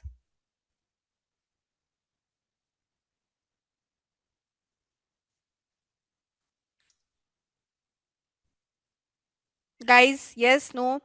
This is what you can majorly do on Meta. Now on Google the strategies are very different, but yeah, I can give you again.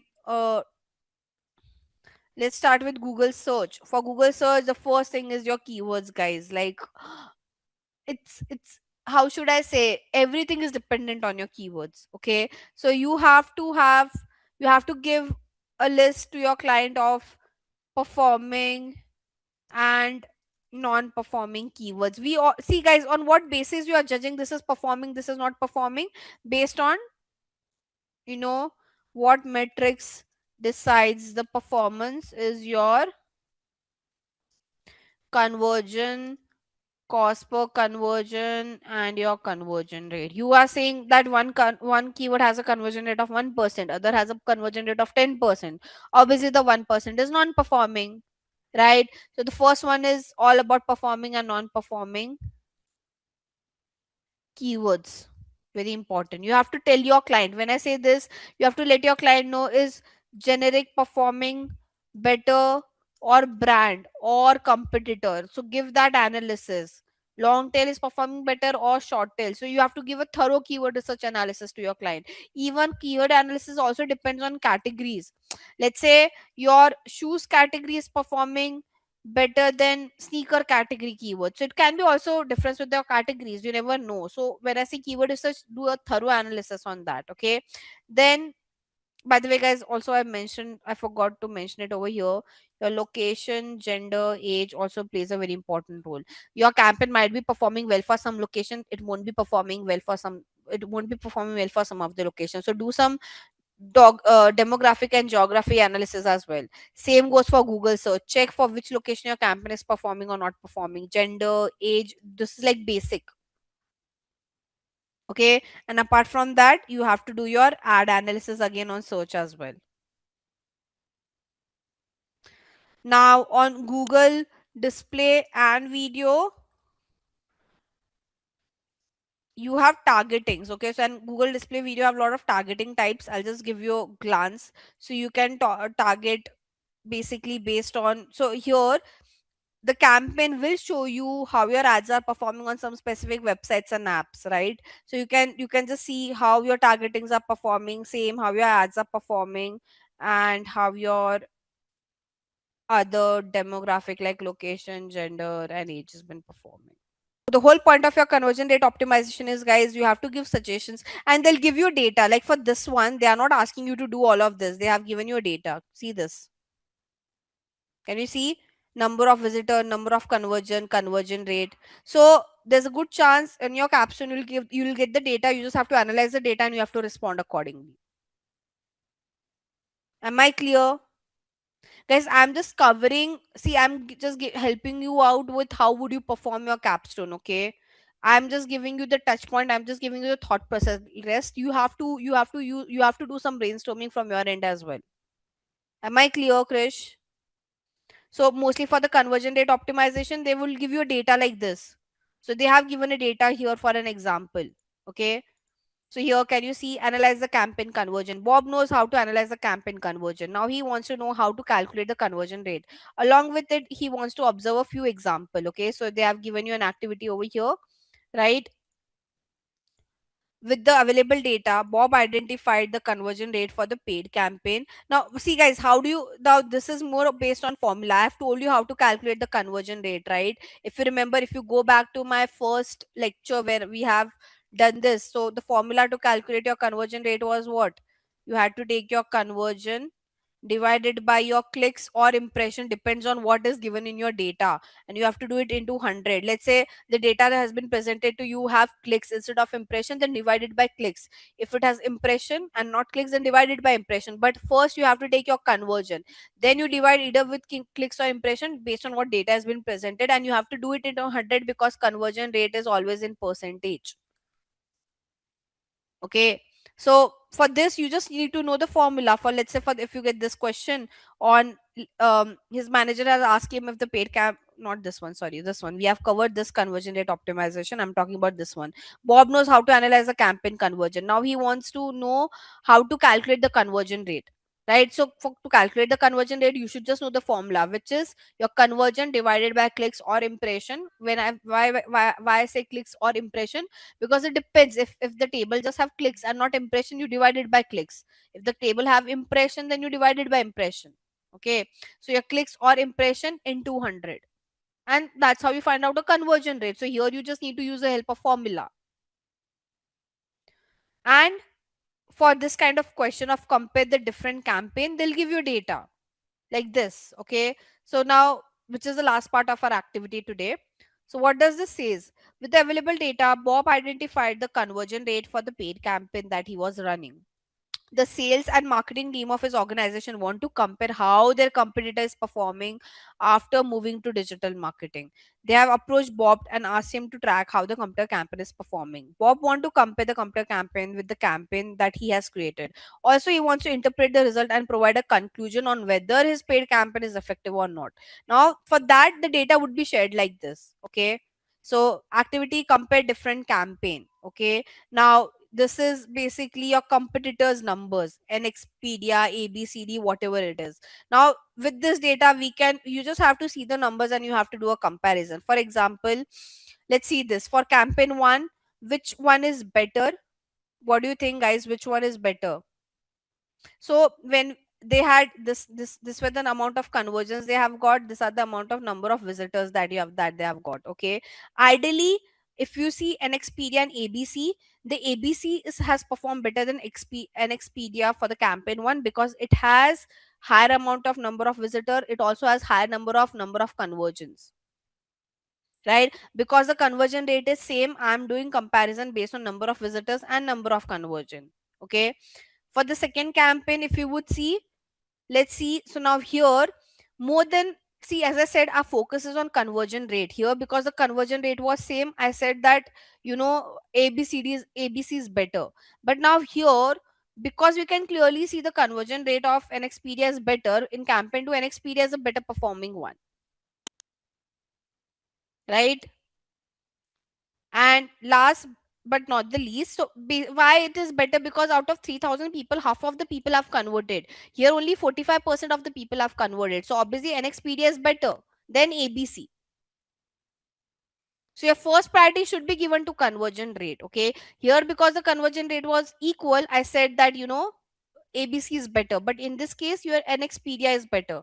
Even in this case, if you would see, your NXpedia is better because 70% of people are converting. So basically, out of like 5000 clicks, let's say consider visitor as clicks, so out of 5000 clicks, if 3500 people are getting converted, don't you think this is better any day compared to ABC?